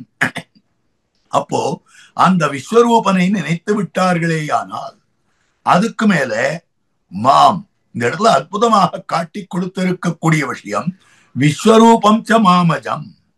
அப்ப விஸ்வரூபம்னு சொன்னால் நமக்கு எந்த ஆபத்து வந்தாலும் கூட அவன் துடிச்சு போவான். ஏன்னா நாமெல்லாம் அவன் சரீரம் தானே. சரீரத்துக்கு எங்கேனும் ஒரு மூலையில ஒரு முள்ளு தைத்தால் கூட உள்ளுக்குள்ள ஆத்மாவுக்கு தானே துக்கம் ஏற்படுறது, வருத்தம் ஏற்படுறது. அதற்கனுகுணமாக பார்க்கிற போது விஸ்வரூபனாக அவனை நினைக்க வேண்டும். விஸ்வரூபம் ச மாம் அஜம், பிறவாதவனாய் இருக்கக்கூடியவன் அவன். ஆகவே விஸ்வரூபம் ச மாமஜம் ததஸ்தம் ரியமானம் தூ, அப்படி ஒரு தரம் நினைத்து விட்டானே ஆனால் அந்த அதிகாரியை என்ன பண்றது தெரியுமா? மிரியமானம் தூ, எப்படிப்பட்ட நிலையில மரணோன்முகனான தசையில இருக்கிறான், காஷ்ட பாஷான சன்னிபனாக இருக்கிறான், கல்லுக்கும் கட்டைக்கும் எவனுக்கும் வித்தியாசம் தெரியாமல் படுத்துக் கொண்டிருக்கிறான். அப்படிப்பட்ட நிலையிலே காஷ்ட பாஷான சன்னிவம் அகம் ஸ்மராமி, நான் அவனை நினைக்கிறேன். இது வராக பெருமாளுடைய எவ்வளவு பெரிய உதாரமான வார்த்தை தெரியுமா? ஆச்சரியமான வார்த்தை, பரம கிருபையோட சொன்ன வார்த்தை. இவனுக்கு சொல்லுகிற போது ஸ்மர்த்தா, ஒரு தரம் நினைக்கிறவன் சொல்லியாச்சு. பெருமாள் தான் நினைக்கிறேன்னு சொல்ற போது நினைத்து கொண்டே இருக்கிறேன். எந்த க்ஷணத்திலே அவன் என்னை சரணாகதி பண்ணினானோ அந்த க்ஷணத்திலிருந்து நான் நினைத்து கொண்டிருக்கிறேன். ஸ்மர்த்தா, நினைக்கிறேன், நினைத்து கொண்டிருக்கிறேன். தொடர்ந்து நினைச்சுட்டே இருக்காராம். சாஸ்திரம் காட்டுறது பக்தி யோக நிஷ்டனுக்கு என்ன பண்ணணும் தெரியுமா? கடைசி காலத்துல பகவானுடைய நினைவு வேண்டும். கடைசி மூச்சின் போது பகவானை நினைத்தால்தான் இவனுக்கு மோட்சம். கடைசி மூச்சுல எதை நினைக்கிறோமோ அதுவா வரும். ஜடபரதர் மான வளர்த்துட்டு இருந்தார், மானையே நினைச்சுட்டு போனார், அடுத்த ஜென்மம் மானாவே பிறந்தார். அப்போ நமக்கு என்ன வேண்டும் என்றால் கடைசி காலத்துல அந்திம ஸ்மிருதி வேண்டும். உடனே பெருமாளை பார்த்து கேட்டான், அந்திம ஸ்மிருதி வேணும்னு பக்தி யோகனுக்கு சொல்லியிருக்கு, அவனுக்கு மோட்சம் கொடுத்துடுறேன்னு சொல்றீரே, கடைசி காலத்துல அவன் காஷ்ட பாஷான சன்னிபனா இருக்கிற போது நீ எப்படி மோட்சம் கொடுக்கலாம்னு கேட்டாரோ. என்ன வேணும் உனக்கு? அந்திம ஸ்மிருதி வேண்டும், கடைசி கால நினைவு வேண்டும். ஆஹா, இருக்கேன். எப்படி இருக்குன்னா நான் நினைச்சுட்டனே, அவன் நினைக்கலன்னா என்ன, நான் அவனை நினைக்கிறோம் இல்லையோ, அது அந்திம ஸ்மிருதி தானே. அவனுடைய அந்திமத்திலே நான் நினைக்கிறேன். தேவப்பெருமாள் 6 வார்த்தைகள் எம்பெருமானாருக்காக சாதித்தார். உபாயேஷு பிரபத்தி சியாத், சரணாகதி உத்தமோபாயம். பகவானாகிற அந்த எம்பெருமான் தான் அவனை அத்தியவசாயம் இருக்கிறதே உபாயமாக பத்துதல். அப்படிப்பட்ட அத்தியவசாய நிஷ்டனான அதிகாரிக்கு, பிரபன்னாதிகாரிக்கு கடைசி காலத்து அந்திம ஸ்மிருதி வர்ஜனம் வேண்டாம். அதெல்லாம் நினைக்க வேண்டாம். நினைக்கணும் அதெல்லாம் இப்படிலாம் நினைக்காதுங்க. இது தேவப்பெருமாள் சாதித்தருளிதா இருக்கக்கூடிய 6 வார்த்தைகள் ஒரு வார்த்தை. அப்போ அகம் ஸ்மராமி மத்பக்தம்.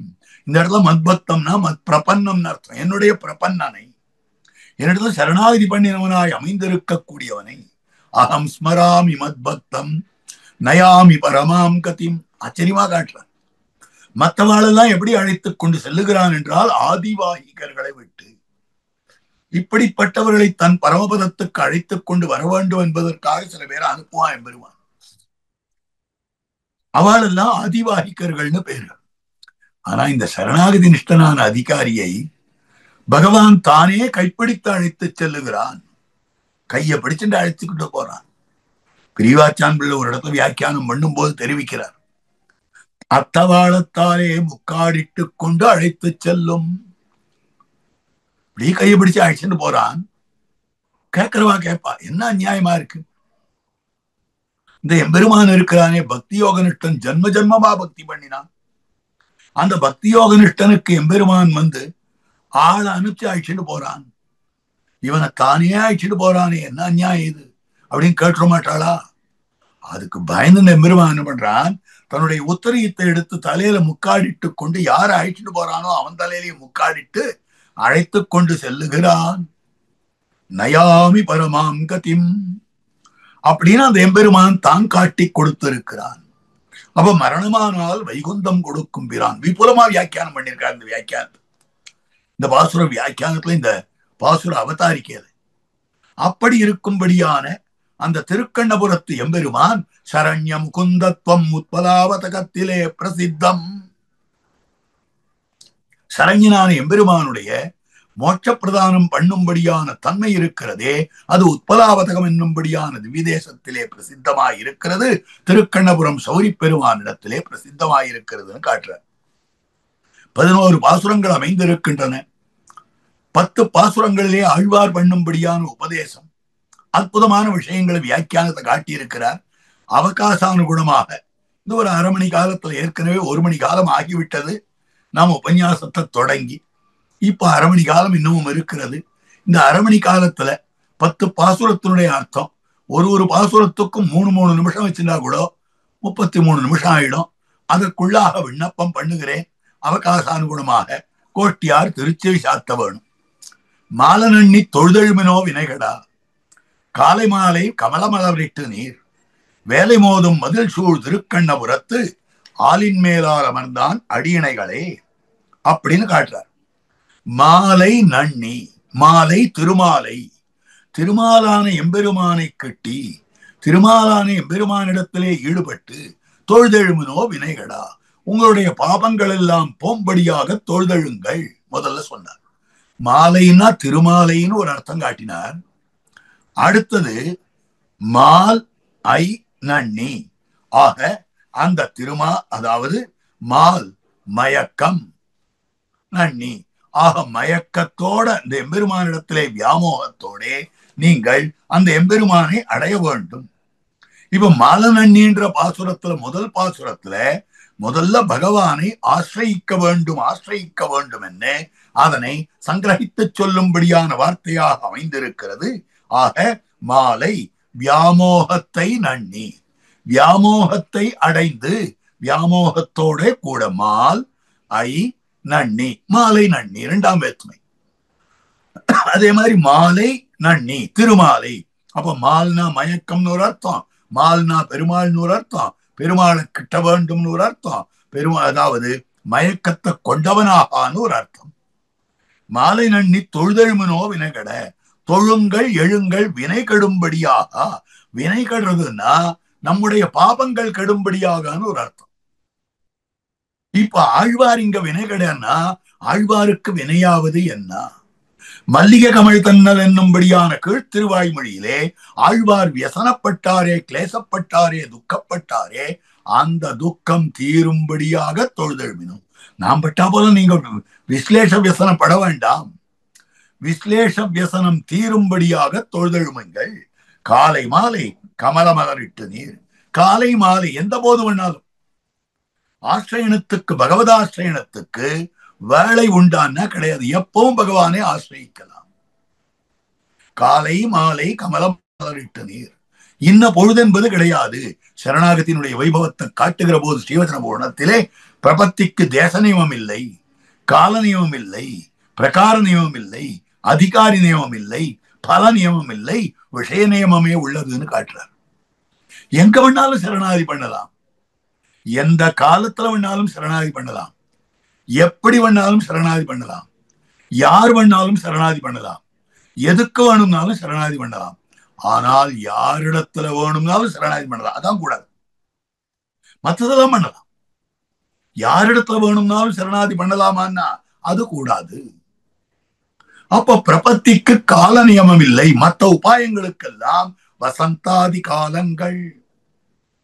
வசந்த காலத்துல பண்ண வேண்டும், வசந்த ருத்துவிலே பண்ண வேண்டும், இன்னென்ன மாசத்துல பண்ண வேண்டும், இன்னென்ன நட்சத்திரத்துல பண்ண வேண்டும், இன்னென்ன திதியில பண்ண வேண்டும். திதி வார நட்சத்திர கரண யோகங்கள்லாம் பார்க்கணும். இதெல்லாம் பார்த்து பண்ண வேண்டியது. ஆக காலை மாலை கமலமலரிட்டு நீர். கமலமலர்னா எல்லா புஷ்பங்களுக்கும் உபலட்சணம். வெறும் தாமரமலர் மாத்திரம் இல்ல, கமலமலர்னா தாமரமலர். ஆனால் எல்லா புஷ்பங்களுக்கும் உபலட்சணமாக அமைந்திருக்கக்கூடியது. அத்தனை புஷ்பங்களையும் இட்டு நீர் வேலை மோதும் மதில் சூழ் பக்கத்துல சமுத்திரம் இருக்கும் இல்லையோ, அதனால திருக்கண்ணபுரத்து மதில்ல சமுத்திரத்தினுடைய அலைகள்லாம் வந்து அடிக்கிறதா. வேலை மோதும் மதில் சூழ் திருக்கண்ணபுரத்து ஆலின் மேல் ஆலமர்ந்தான். ஆலின் மேலாலமர்ந்தான் ரெண்டு விதமான அர்த்தம் இருக்கு. ஆலின் மேல் ஆல் அமர்ந்தான். ஆலின் மேல் ஆலை இலையின் மேலே, இல்ல ஆலின் மேல் ஆல்ன்ற சப்தத்துக்கு தீர்த்தம் ஜலம்னு அர்த்தம். ஆலின் மேல் ஆலமர்ந்தான், ஆல்ன்றதுக்கு நீர் என்னும்படியான பொருள். ஒரு பெரியவர் வார்த்தை ஆடிக்கொண்டிருந்த போது சொன்ன அர்த்தம் அதை இங்க விண்ணப்பம் பண்றேன். மாமுனிகள் இந்த வாசம் காலக்ஷேபம் சாதித்துக் கொண்டிருந்தார். அப்பொழுது ஆல் என்பதற்கு ஜலம்னு அர்த்தம், எல்லா அர்த்தமெல்லாம் சாதித்தார் நம்பிள்ளினுடைய ஈட்டு பிரகாரம் தம்முடைய மடத்துல. அதே சமயத்துல ஆல் என்பதற்கு ஜலம்ன்ற பிரயோகத்துக்கு எங்கேயாவது பிரமாணம் காட்ட வேண்டுமே அப்படின்னு அப்படி நிமிர்ந்து பார்க்கிறார். அப்படி பார்க்கிற போது கோயிலனுடைய திருக்குமாரர் சின்ன குழந்தை வெளியிலிருந்து உள்ளுக்குள்ள நேர காலக்ஷேப கூடத்துக்குள்ள ஓடி வந்துட்டார். அவர் அந்த சின்ன குழந்தை வந்தார், கோயிலண்ணன் சுவாமியினுடைய குழந்தை வந்துட்டு வெளியில மழை பெஞ்சது. அந்த மழை பனிக்கட்டி மழையா இருந்தது. ஆலங்கட்டி மழை ஆலங்கட்டி மழைன்னு சொன்னாராம். மாமனிகள் ஆச்சரியப்பட்டாரா, இதோ பிரமாணம் ஆற்றுத்தே. ஆலங்கட்டின்னா என்ன அர்த்தம்? நீர்க்கட்டி தானே அது. ஆல்னா ஜலம்னு அர்த்தம். இது ஒரு பெரியவர் அடி எனக்கு சொன்னது. இது எந்த இடத்துல இந்த பிரமாணம் இருக்கு, இந்த விஷயம் இருக்கு, ஐதிக்கியம் இருக்குன்னு தெரியல. ஆனாலும் ஒரு பெரியவர் சாதித்த விஷயம் ரொம்ப ஆச்சரியமாக அமைந்திருந்தது. ஆலின் மேல் ஆல் அமர்ந்தான். ஆலின் மேல் நீரின் மேலே ஆல் அமர்ந்தான், ஆலம் இலையிலே சனைத்துக் கொண்டிருந்தவன் அப்படின்னு ஒரு அர்த்தம். ஆலின் ஆலை இலையிலே மேலால், மேலால் மேலால்னாக்கா அதுக்கு மேலே, அதுக்கு மேலான இடத்தில், ஆலின் மேலே அப்படின்னு அர்த்தம் எடுத்துக்கலாம். அப்படின்னு சொல்றார். ஆலின் மேலால் அமர்ந்தான் அடியினைகளே. ஆக தொழுதெழுமின் ஆசிரியங்கோள் ஆசிரியங்கோள் என்று முதல்ல தெரிவித்திருக்கக்கூடிய வார்த்தையாக அமைந்திருக்கக்கூடியது. அப்ப ஆசிரியக்கணுமா? அந்த எம்பெருமான் சுரட்சிதமாக இருக்கக்கூடிய தேசம், அதனால போய் ஆசிரியங்கோள். இரண்டாவது பாசுரத்துல காட்டுறார். கள்ளவிழும் மலரிட்டு நீரிரஞ்சுமின் நள்ளி சேரும் வயல் சூழ் கிடங்கின் புடை வெள்ளியைந்த மதில் சூழ் திருக்கண்ணபுரம் உள்ளி நாளும் தொழுதெழுமினோ தொண்டரே.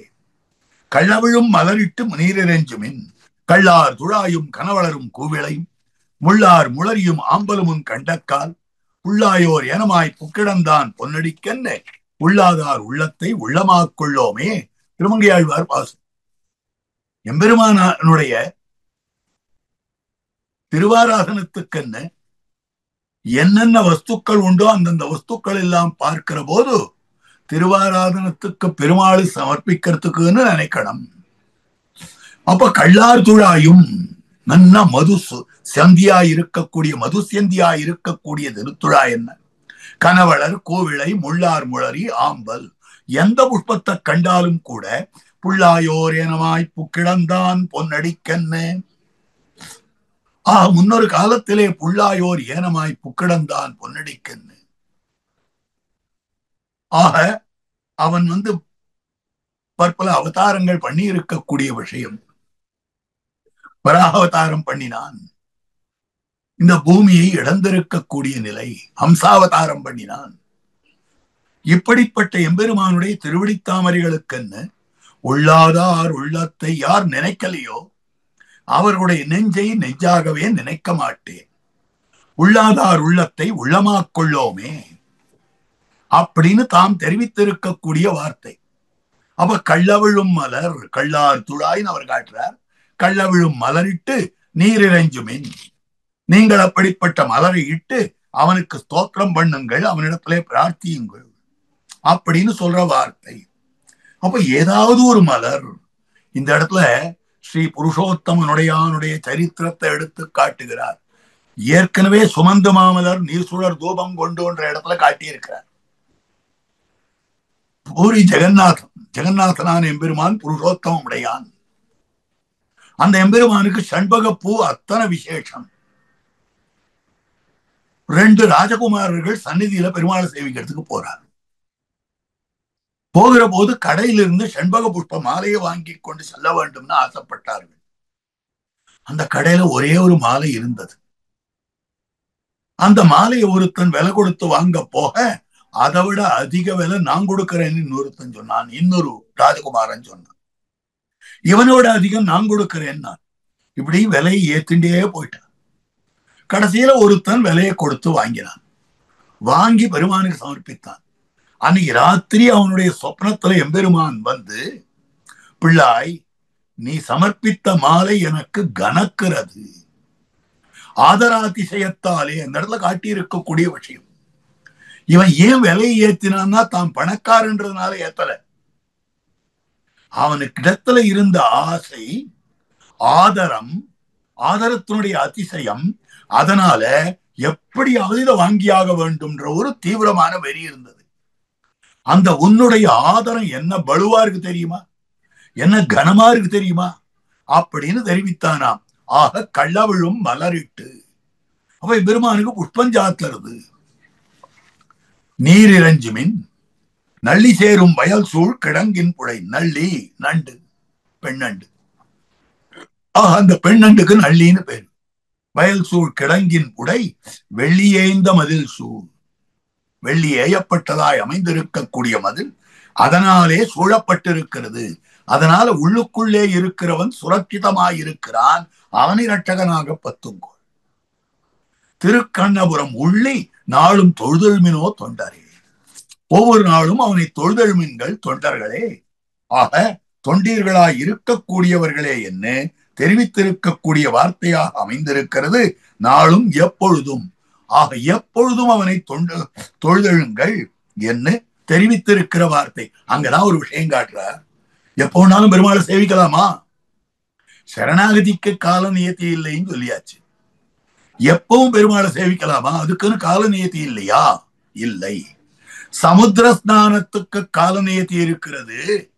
ஆனால் அந்த சமுத்திரக்கரையிலே இருக்கக்கூடிய திருக்கண்ணபுரம் தெம்பெருமான சேவிப்பதற்கு கால நியதி கிடையாது. அபர்வணி கடல் தீண்டலாகாது. சில பருவ காலங்களில் மட்டுமே தான் சமுத்திரத்தினுடைய ஸ்பர்சம் நமக்கு படலாம். அப்படி மற்ற காலங்கள்ல பட்டுவிட்டதே ஆனால் தீர்த்தமாட வேண்டும், சுத்த ஜலத்திலே தீர்த்தமாட வேண்டும் சொல்லியிருக்கு. அபர்வணி கடல் தீண்டலாகாது. அந்த நியதி பகவத் விஷயத்துக்கு இல்லையே. எப்போனாலும் பகவத் விஷயத்தில் நாம் ஈடுபடலாமே. அதற்கனுகுணமாக காட்டியிருக்கக்கூடியது 2வது பாசுரம். 3வது பாசுரம் தொண்டர் நுந்தம் துயர்போக நீரேகமாய் விண்டுவாடா மலரிட்டு நீரிறைஞ்சுமின் வண்டுபாடும் பொழில் சூழ் திருக்கண்ணபுர தண்டவாணன் அமரர் பெருமானையே என்ன 3வது பாசுரத்திலே காட்டியிருக்கக்கூடிய விஷயம் தொண்டர் நுந்தம் என்கிற அற்புத பாசுரத்திலே காட்டப்பட்டிருக்கக்கூடிய விஷயமாய் அமைந்திருக்கிறது. திருக்கண்ணபுரத்திலே எழுந்தருள் இருக்கக்கூடியவன் எம்பெருமான் அப்படிப்பட்டவன் உபய விபூதி யுக்தனாயிருக்கிறான். தொண்டர் நுந்தம் துயர் போக நீரேகமாய் விண்டுவாடா மலரிட்டு நீரிறைஞ்சுமின் வண்டுபாடும் பொழில் சூழ் திருக்கண்ணபுரத்து அண்டவாணன் அமரர் பெருமான். இந்த 2 வார்த்தையை வச்சு அண்டவாணன் இந்த அண்டத்துக்கு வாழ்வனாக அமைந்திருக்கிறான், அண்டத்துக்கு நிர்வாகனாக இருக்கிறான். அண்ட சிரஷ்டாவாக இருக்கிறான், அண்டநாதனாக இருக்கிறான் அண்டவாணன். இந்த பிரம்மாண்டத்துக்கு, இந்த பிரம்மாண்டங்களுக்கு நாதனாயிருக்கிறான் அண்டவாணன்.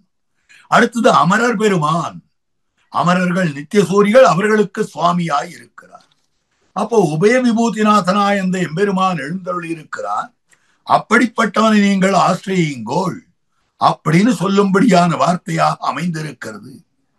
தொண்டர், தொண்டர்னா என்ன அர்த்தம் அப்படின்னு சொன்னால், தொண்டர்னு சொன்னால் எம்பெருமானை நினைக்க ஆரம்பித்தவர்கள், ஆசாலேசமுடையவர்கள்னு காட்டுது.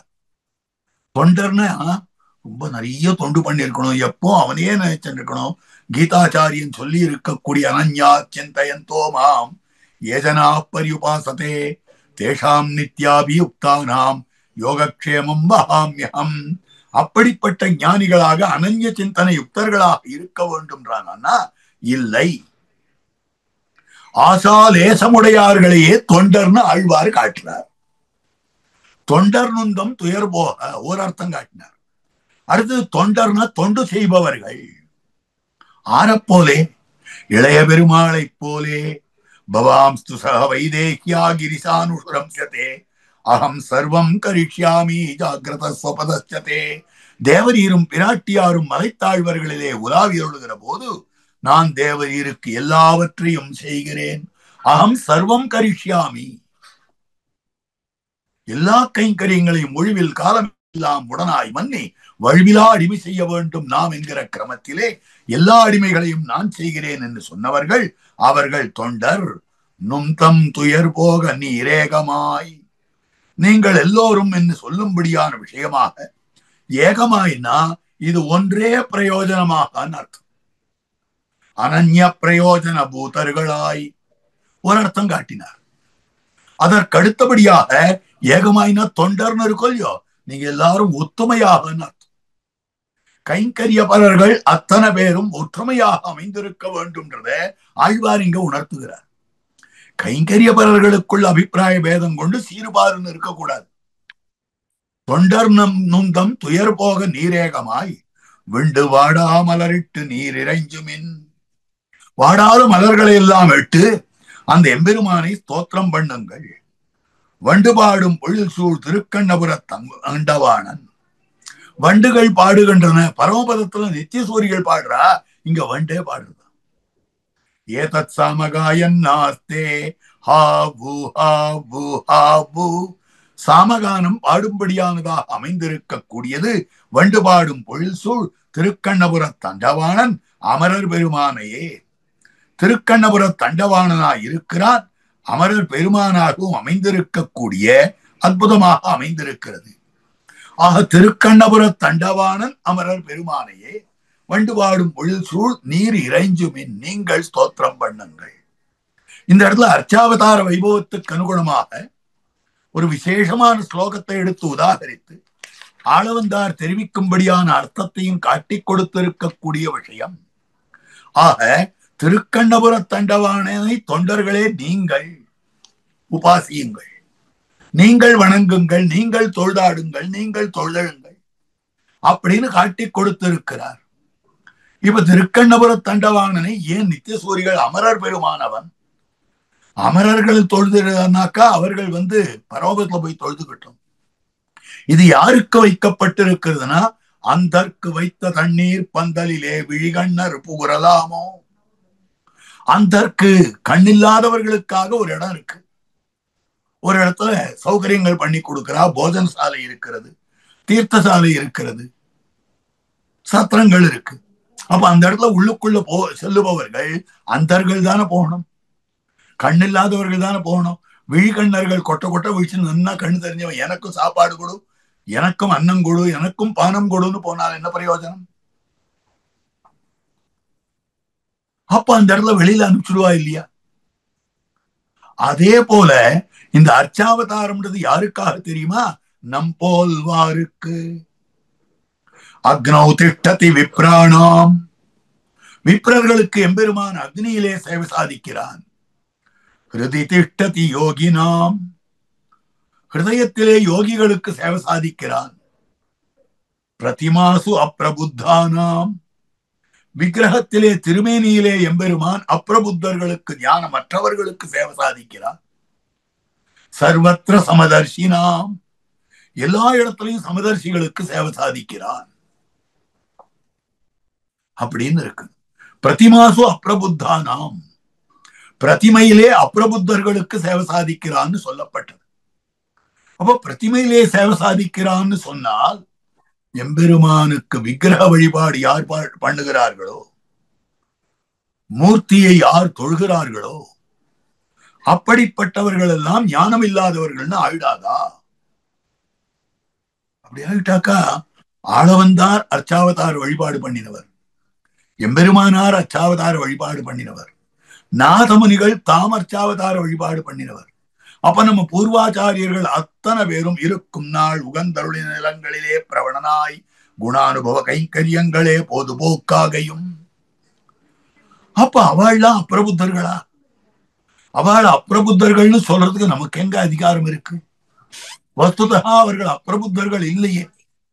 அப்படிப்பட்டவர்கள் அப்பிரபுத்தர்கள்னு என்னமா சொல்ல முடியும்? சொல்லவே முடியாதே. அப்ப இந்த ஸ்லோகத்துக்கு என்ன அர்த்தம், இந்த பங்கிக்கு என்ன அர்த்தம்? பிரதிமாசு அப்பிரபுத்தானாம் அபி, அப்பிரபுத்தர்களுக்கும் கூட பிரதிமையிலே சேவை சாதிக்கிறான். விப்ரர்களுக்கு அக்னியில் மட்டும் சேவை சாதிக்கிறான். விப்ரர்களுக்கு சேவை சாதிக்கிற எம்பெருமான் அப்பிரபுத்தர்களுக்கு அக்னியில் சேவை சாதிப்பது கிடையாது. ஹிருதயத்திலே யோகிகளுக்கு சேவை சாதிக்கும் எம்பெருமான் அப்பிரபுத்தர்களுக்கு ஹிருதயத்திலே சேவை சாதிப்பது கிடையாது. எல்லா இடத்திலேயும் சமதர்ஷிகளுக்கு சேவை சாதிக்கக்கூடிய எம்பெருமான் அப்பிரபுத்தர்களுக்கு எல்லா இடத்திலையும் சேவை சாதிப்பது கிடையாது. அப்பிரபுத்தர்களுக்கு பிரதிமையில் மட்டுமே. ஆனால் விப்ரர்களும் பிரதிமையிலே பெருமாளை சேவிக்கலாம், திருமேனியில் சேவிக்கலாம், விக்கிரகத்துல அர்ச்சாவதாரத்தை சேவிக்கலாம். யோகிகளும் அர்ச்சாவதாரத்துல பெருமாளை சேவிக்கலாம், சமதர்ஷிகளும் அர்ச்சாவதாரத்தை சேவிக்கலாம். சமதர்ஷிகள்னா எல்லா இடத்துலையும் பெருமாளை சேவிக்கிறவா அர்ச்சாவதாரத்திலையும் சேவிப்பாளோ இல்லையோ. அதனால இதுக்கு இப்படி அர்த்தம் எடுத்துக் கொள்ள வேண்டும் என்று ஆளவந்தார் காட்டியிருக்கிற விஷயம், அதையெல்லாம் எடுத்து காட்டும்படியான விஷயமாக அமைந்திருக்கிறது. இங்கு ஆளவந்தார் அருளி செய்யும்படி அம்மேட்டிலும் ஏறிப்பாயா நின்னால் தேசிகர்க்கு சொல்ல வேணுமோ? அப்பிரபுத்தர்கள் அந்த மேட்டிலும் ஏறிப்பாயா நின்னது இதுல எக்ஸ்பர்ட்ஸுக்கு சொல்ல வேண்டுமா?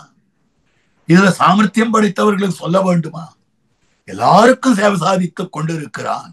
எல்லாருக்காகவும் இருக்கக்கூடியது அர்ச்சாவதாரம். ஆகவே வெள்ளியை இந்த மதில் சூழ் திருக்கண்ணபுரம் உள்ளி நாளும் தொழுதருமினோ தொண்டரே, தொண்டர் நுந்தம் துயர்போக நீரேகமாய் விண்டுவாடா மலரிட்டு நீரெறிஞ்சமின் வண்டுபாடும் பொழில் சூழ் திருக்கண்ணபுர தண்டவான அமரர் பெருமானையே, மானை நோக்கி மடப்பின்ன தன் கேழ்வனை தேனைவாடா மலரிட்டு நீரிறைஞ்சுமின் அவானையுந்து மதில் சூழ் திருக்கண்ணபுரம் தான் நயந்த பெருமான் சரணாகுமே. அந்த எம்பெருமான் சரணமாக ஆகிறான். எப்படி என்னால் புருஷகார பூத்தையான நப்பின் நப்பிராட்டி தாம் இருக்கிற பொழுது. அப்போ அந்த பாட்டில காட்டியிருக்கக்கூடிய 4வது பாசுரத்திலே காட்டியிருக்கக்கூடிய அற்புதமான அர்த்தம், ஆசிரியிக்கும் இடத்தில் எம்பெருமானை ஆசிரியிக்க வேண்டும் என்னால் நப்பின்னை பிராட்டி புருஷகாரமாக நீங்கள் ஆசிரியுங்கள். நப்பின்ன பிராட்டி புருஷகாரமாக இருக்கிறாளே, அப்படி நீங்கள் ஆசிரியிக்கலாமே. அவன் உங்களுக்கு ரட்சகனாக ஆவான். அதைத்தான் வானையுந்து மதில் சூழ் திருக்கண்ணபுரம் தான் நயந்த பெருமான் சரணாகுமே. சரண்னா ரட்சகன் அர்த்தம்.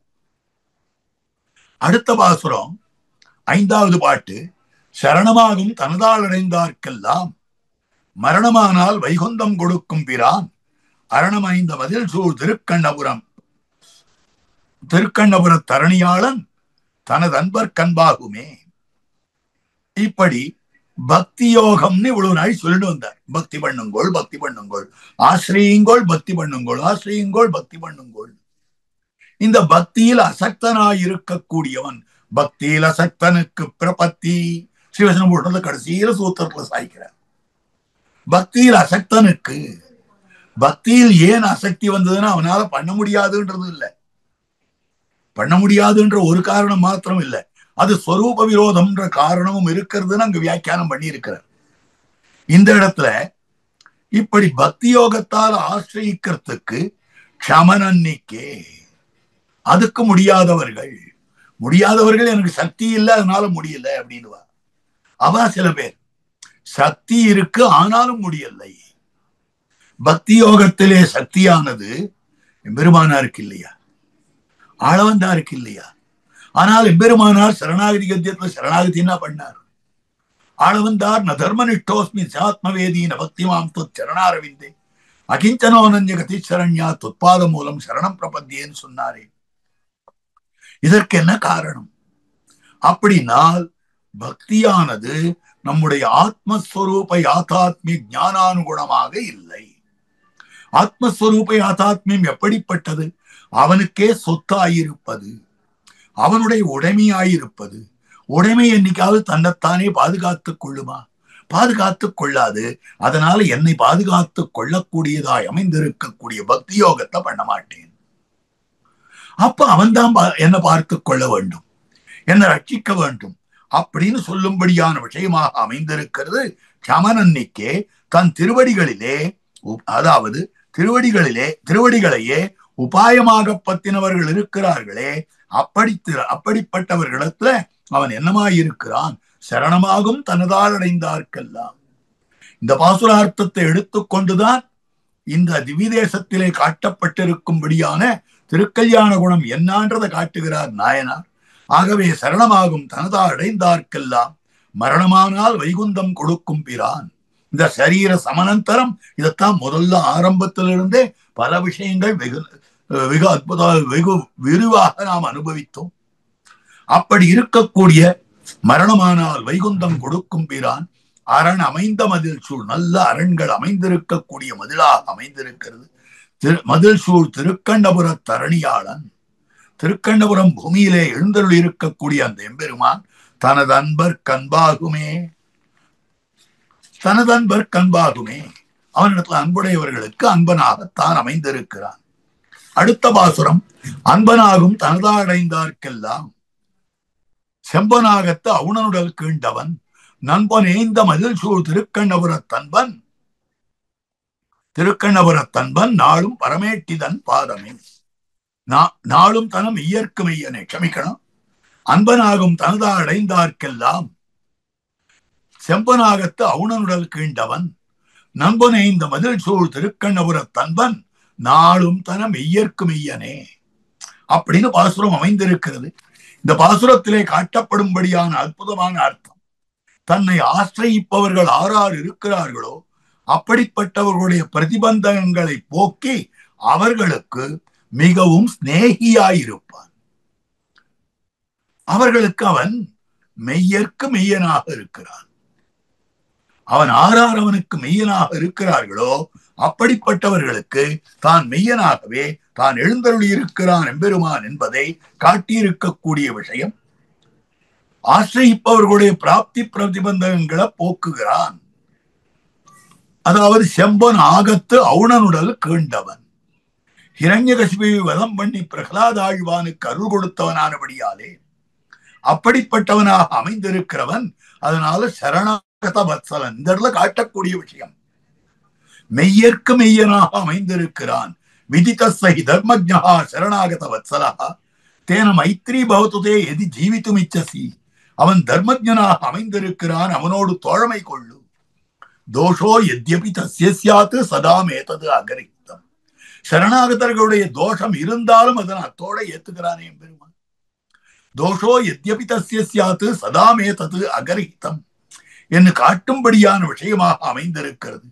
அப்ப செம்பனாகத்து அவுணனுடல் கீண்டவனை நீங்கள் பற்றினீர்களே, ஆனால் பிரகலாதனுக்கு எப்படிப்பட்ட ஒரு அனுகிரகம் கிடைச்சதோ அந்த அனுகிரகம் கிடைக்கும். பிரகலாத விரோதி என்ன பாடுபட்டானோ அத்தனை பாடும் உங்களுடைய பாபங்களாகிற விரோதிகளும் போம் போம் என்று காட்டியிருக்கக்கூடிய பாசுரம் தான் 6வது பாசுரமாக அமைந்திருக்கிறது. அடுத்தது 7வது பாசுரம், மெய்யனாகும் விரும்பி தொழுவார்க்கெல்லாம் பொய்யனாகும் புறமே தொழுவார்க்கெல்லாம் செய்யில் வாழை குளும் திருக்கண்ணபுர தையன் ஆகத்தனைப்பார்கட்கு அணியனே. அப்படிப்பட்ட எம்பெருமான் எப்படி இருக்கிறான் என்னால் மெய்யனாகும் விரும்பி தொழுவார்க்கெல்லாம், யார் யார் ஆசைப்பட்டு தொழுகிறார்களோ அவர்களுக்கு சத்தியமாக இருக்கிறான், மெய்யனாகத்தான் அமைந்திருக்கிறான். யார் யார் புறமே தொழுவார்கள், பிரயோஜனாந்தர பலர்களாக இருக்கக்கூடியவர்கள், அனன்ய பிரயோஜனர்களாக இருக்கக்கூடியவர்களுக்கு தன்னையே கொடுக்கிறான். மற்ற பிரயோஜனங்கள் ஆசைப்படுபவர்களுக்கு மற்றதெல்லாம் கொடுத்து அவளை அனுப்பிச்சுடுறான்.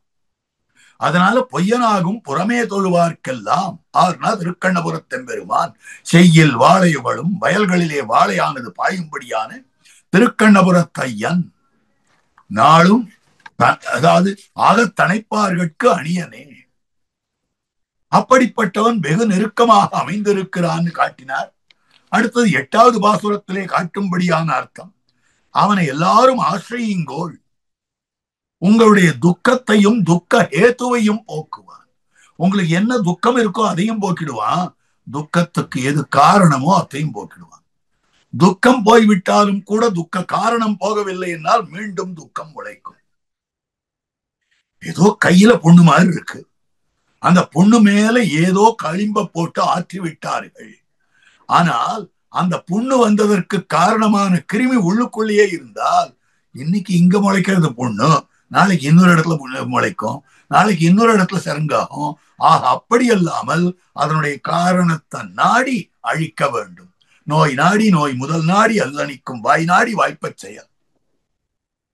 அப்ப அதனுடைய காரணத்தையும் அழிக்கும், துக்கத்தையும் அழிக்கும், துக்க காரணத்தையும் அழிக்கும்னு காட்டுறார். அதைத்தான் அணியனாகும் தனதால் அடைந்தார்க்கெல்லாம், அவனுடைய திருவடிகளை அடைந்தவர்களுக்கெல்லாம் கிட்டத்துல இருக்கிறான், வெகு தூரத்துல இருக்க மாட்டான். பிணியும் சாரா, நமக்கு வியாதி வராது. சரி, வியாதி எதனால வருது? சரீரம் இருக்கிறதுனால தானே வருது. இந்த சரீர சம்பந்தத்தையே கெடுத்து விடுவான். பிறவி கெடுத்தாலும் இந்த ஜென்மத்தை கெடுத்தாலும், ஜென்மம் இருக்கவே தானே வியாதி. பிணியும் சாரா பிறவி கெடுத்தாலும் மணிபொனே இந்த மதில் சூழ் திருக்கண்ணபுரம் பணிமின் நாளும் பரமேட்டிதன் பாதமே. இதுக்கு அடுத்த பாட்டு 9ஆம் பாட்டு 9வது பாசுரம்.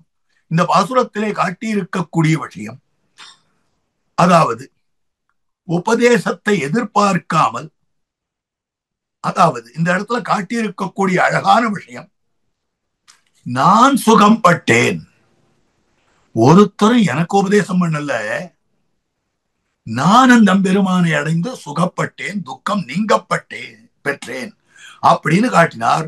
பாத நாளும் பணிய தணியும் பிணி, நம்முடைய பிணிகள் அவனுடைய பாதத்தை நாளும் பணிய தணிந்து விடும். ஏதம் சாரா எனக்கேல் இனியன் குறை, எனக்கு எந்த சிரமமும் ஏற்படாது, இனிமேல் என்ன குறை இருக்கிறது எனக்கு? ஆக நான் சுகியாக அமைந்திருக்கிறேன். வேதனாவர் விரும்பும் திருக்கண்ணபுரத்து ஆதியானை அடைந்தார்க்கு அல்லல் இல்லையே. ஆதியானை அடைந்து விட்டவர்கள் யாருக்குமே அல்லல் கிடையாது. திருக்கண்ணபுரத்தெம்பெருமானை அடைந்தவர்களுக்கு ஏதாவது அல்லல் உண்டா? எதுவும் கிடையாது அப்படின்னு 9வது பாட்டிலே சாதித்தார். 10வது பாசுரத்திலே அமைந்திருக்கக்கூடிய அற்புதமான அர்த்தம், அதாவது இவர்கள் பிரீத்தினாலே அமைந்திருக்கக்கூடிய விஷயம். ஆழ்வார் தன்னுடைய சொலாபத்தை பேசினார். சந்தோஷத்தினால ஆழ்வார் பரம சந்தோஷப்பட்டு நான் அடைந்தேன் நான் அடைந்தேன் அப்படின்றத பேசிவிட்டார்.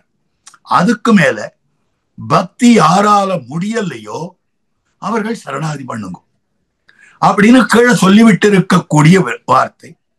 ஆனால் அந்த சரணாகதிக்கும் கூட அத்தியவசாயம் இல்லாதவர்கள் என்ன பண்ணலாம்னா உக்தி மாத்திரம் அமையும். ஒரு வார்த்தை சொன்னா போருமே, திருக்கண்ணபுரம்னு ஒரு வார்த்தை சொன்னா போருமே. இல்லை அல்லல் எனக்கேல் இனியன் குறை, என்ன சந்தோஷமா சொல்றாரு பாருங்க. எனக்கேல் இனியன் குறை, இனிமேல் இல்லை அல்லல் எனக்கேல் இனியன் குறை. அல்லிமாதரமரும் திருமார்பினன் கல்லிலே இந்த மதில் சூழ் திருக்கண்ணபுரம் சொல்ல. பிராட்டியோடு கூடியிருக்கக்கூடிய அந்த எம்பெருமான் எழுந்தருள் இருக்கக்கூடிய கல்லிலே இந்த மதில் சூழ் திருக்கண்ணபுரத்தை சொல்ல நாளும் துயர் பாடுசாராவே, ஒரு துக்கமும் நமக்கு வராதே, ஒரு துன்பமும் வராதே அப்படின்னு காட்டி இருக்கக்கூடிய விஷயம். இது 10வது பாசுரம். 11வது பாசுரத்திலே அற்புதமாக காட்டியிருக்கிறார். பாடுசாராவின பத்தர வேண்டுவீர் மாடநீடு குருகூர் சடகோபன் சொல் பாடதானதம் 1020 பாடியாடி பணிமினவன் தாள்களே. ஆக இவற்றை பாடியாடி அவனுடைய திருத்தாள்களை பணியுங்கோள் பணியுங்கோள் என்று உலகத்தாருக்கு உபதேசம் பண்ணும்படியாக அமைந்திருக்கும்படியான விஷயம்.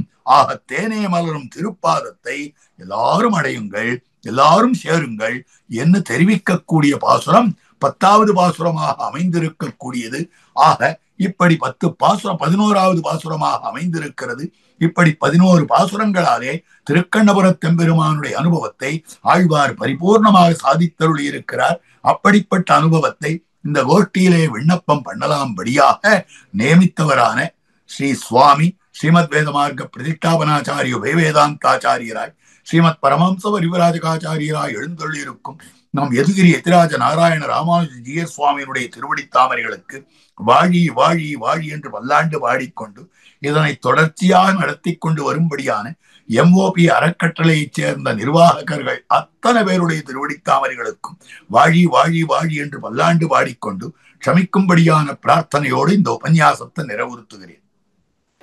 பற்பமெனத்திகள் பைங்கழலும் தன் பல்லவமே விரலும் பற்பமென திகழ் பைங்கழலும் தன் பல்லவமே விரலும் பாவனமாகிய பைந்துவராடை பதிந்த மருங்கழகோ பாவனமாகிய பைந்துவராடை பதிந்த மருங்கழகோ முப்புரி நூலோடு முன்கையில் ஏந்திய முக்கோல் தன்னழகும் எப்பொழுதும் யதிராசன் வடிவழகு என் இதயத்துள்ளதால் இல்லை எனக்கெதிர் இல்லை எனக்கெதிர் இல்லை எனக்கெதிரே இல்லை எனக்கெதிர் இல்லை எனக்கெதிர் இல்லை எனக்கெதிரே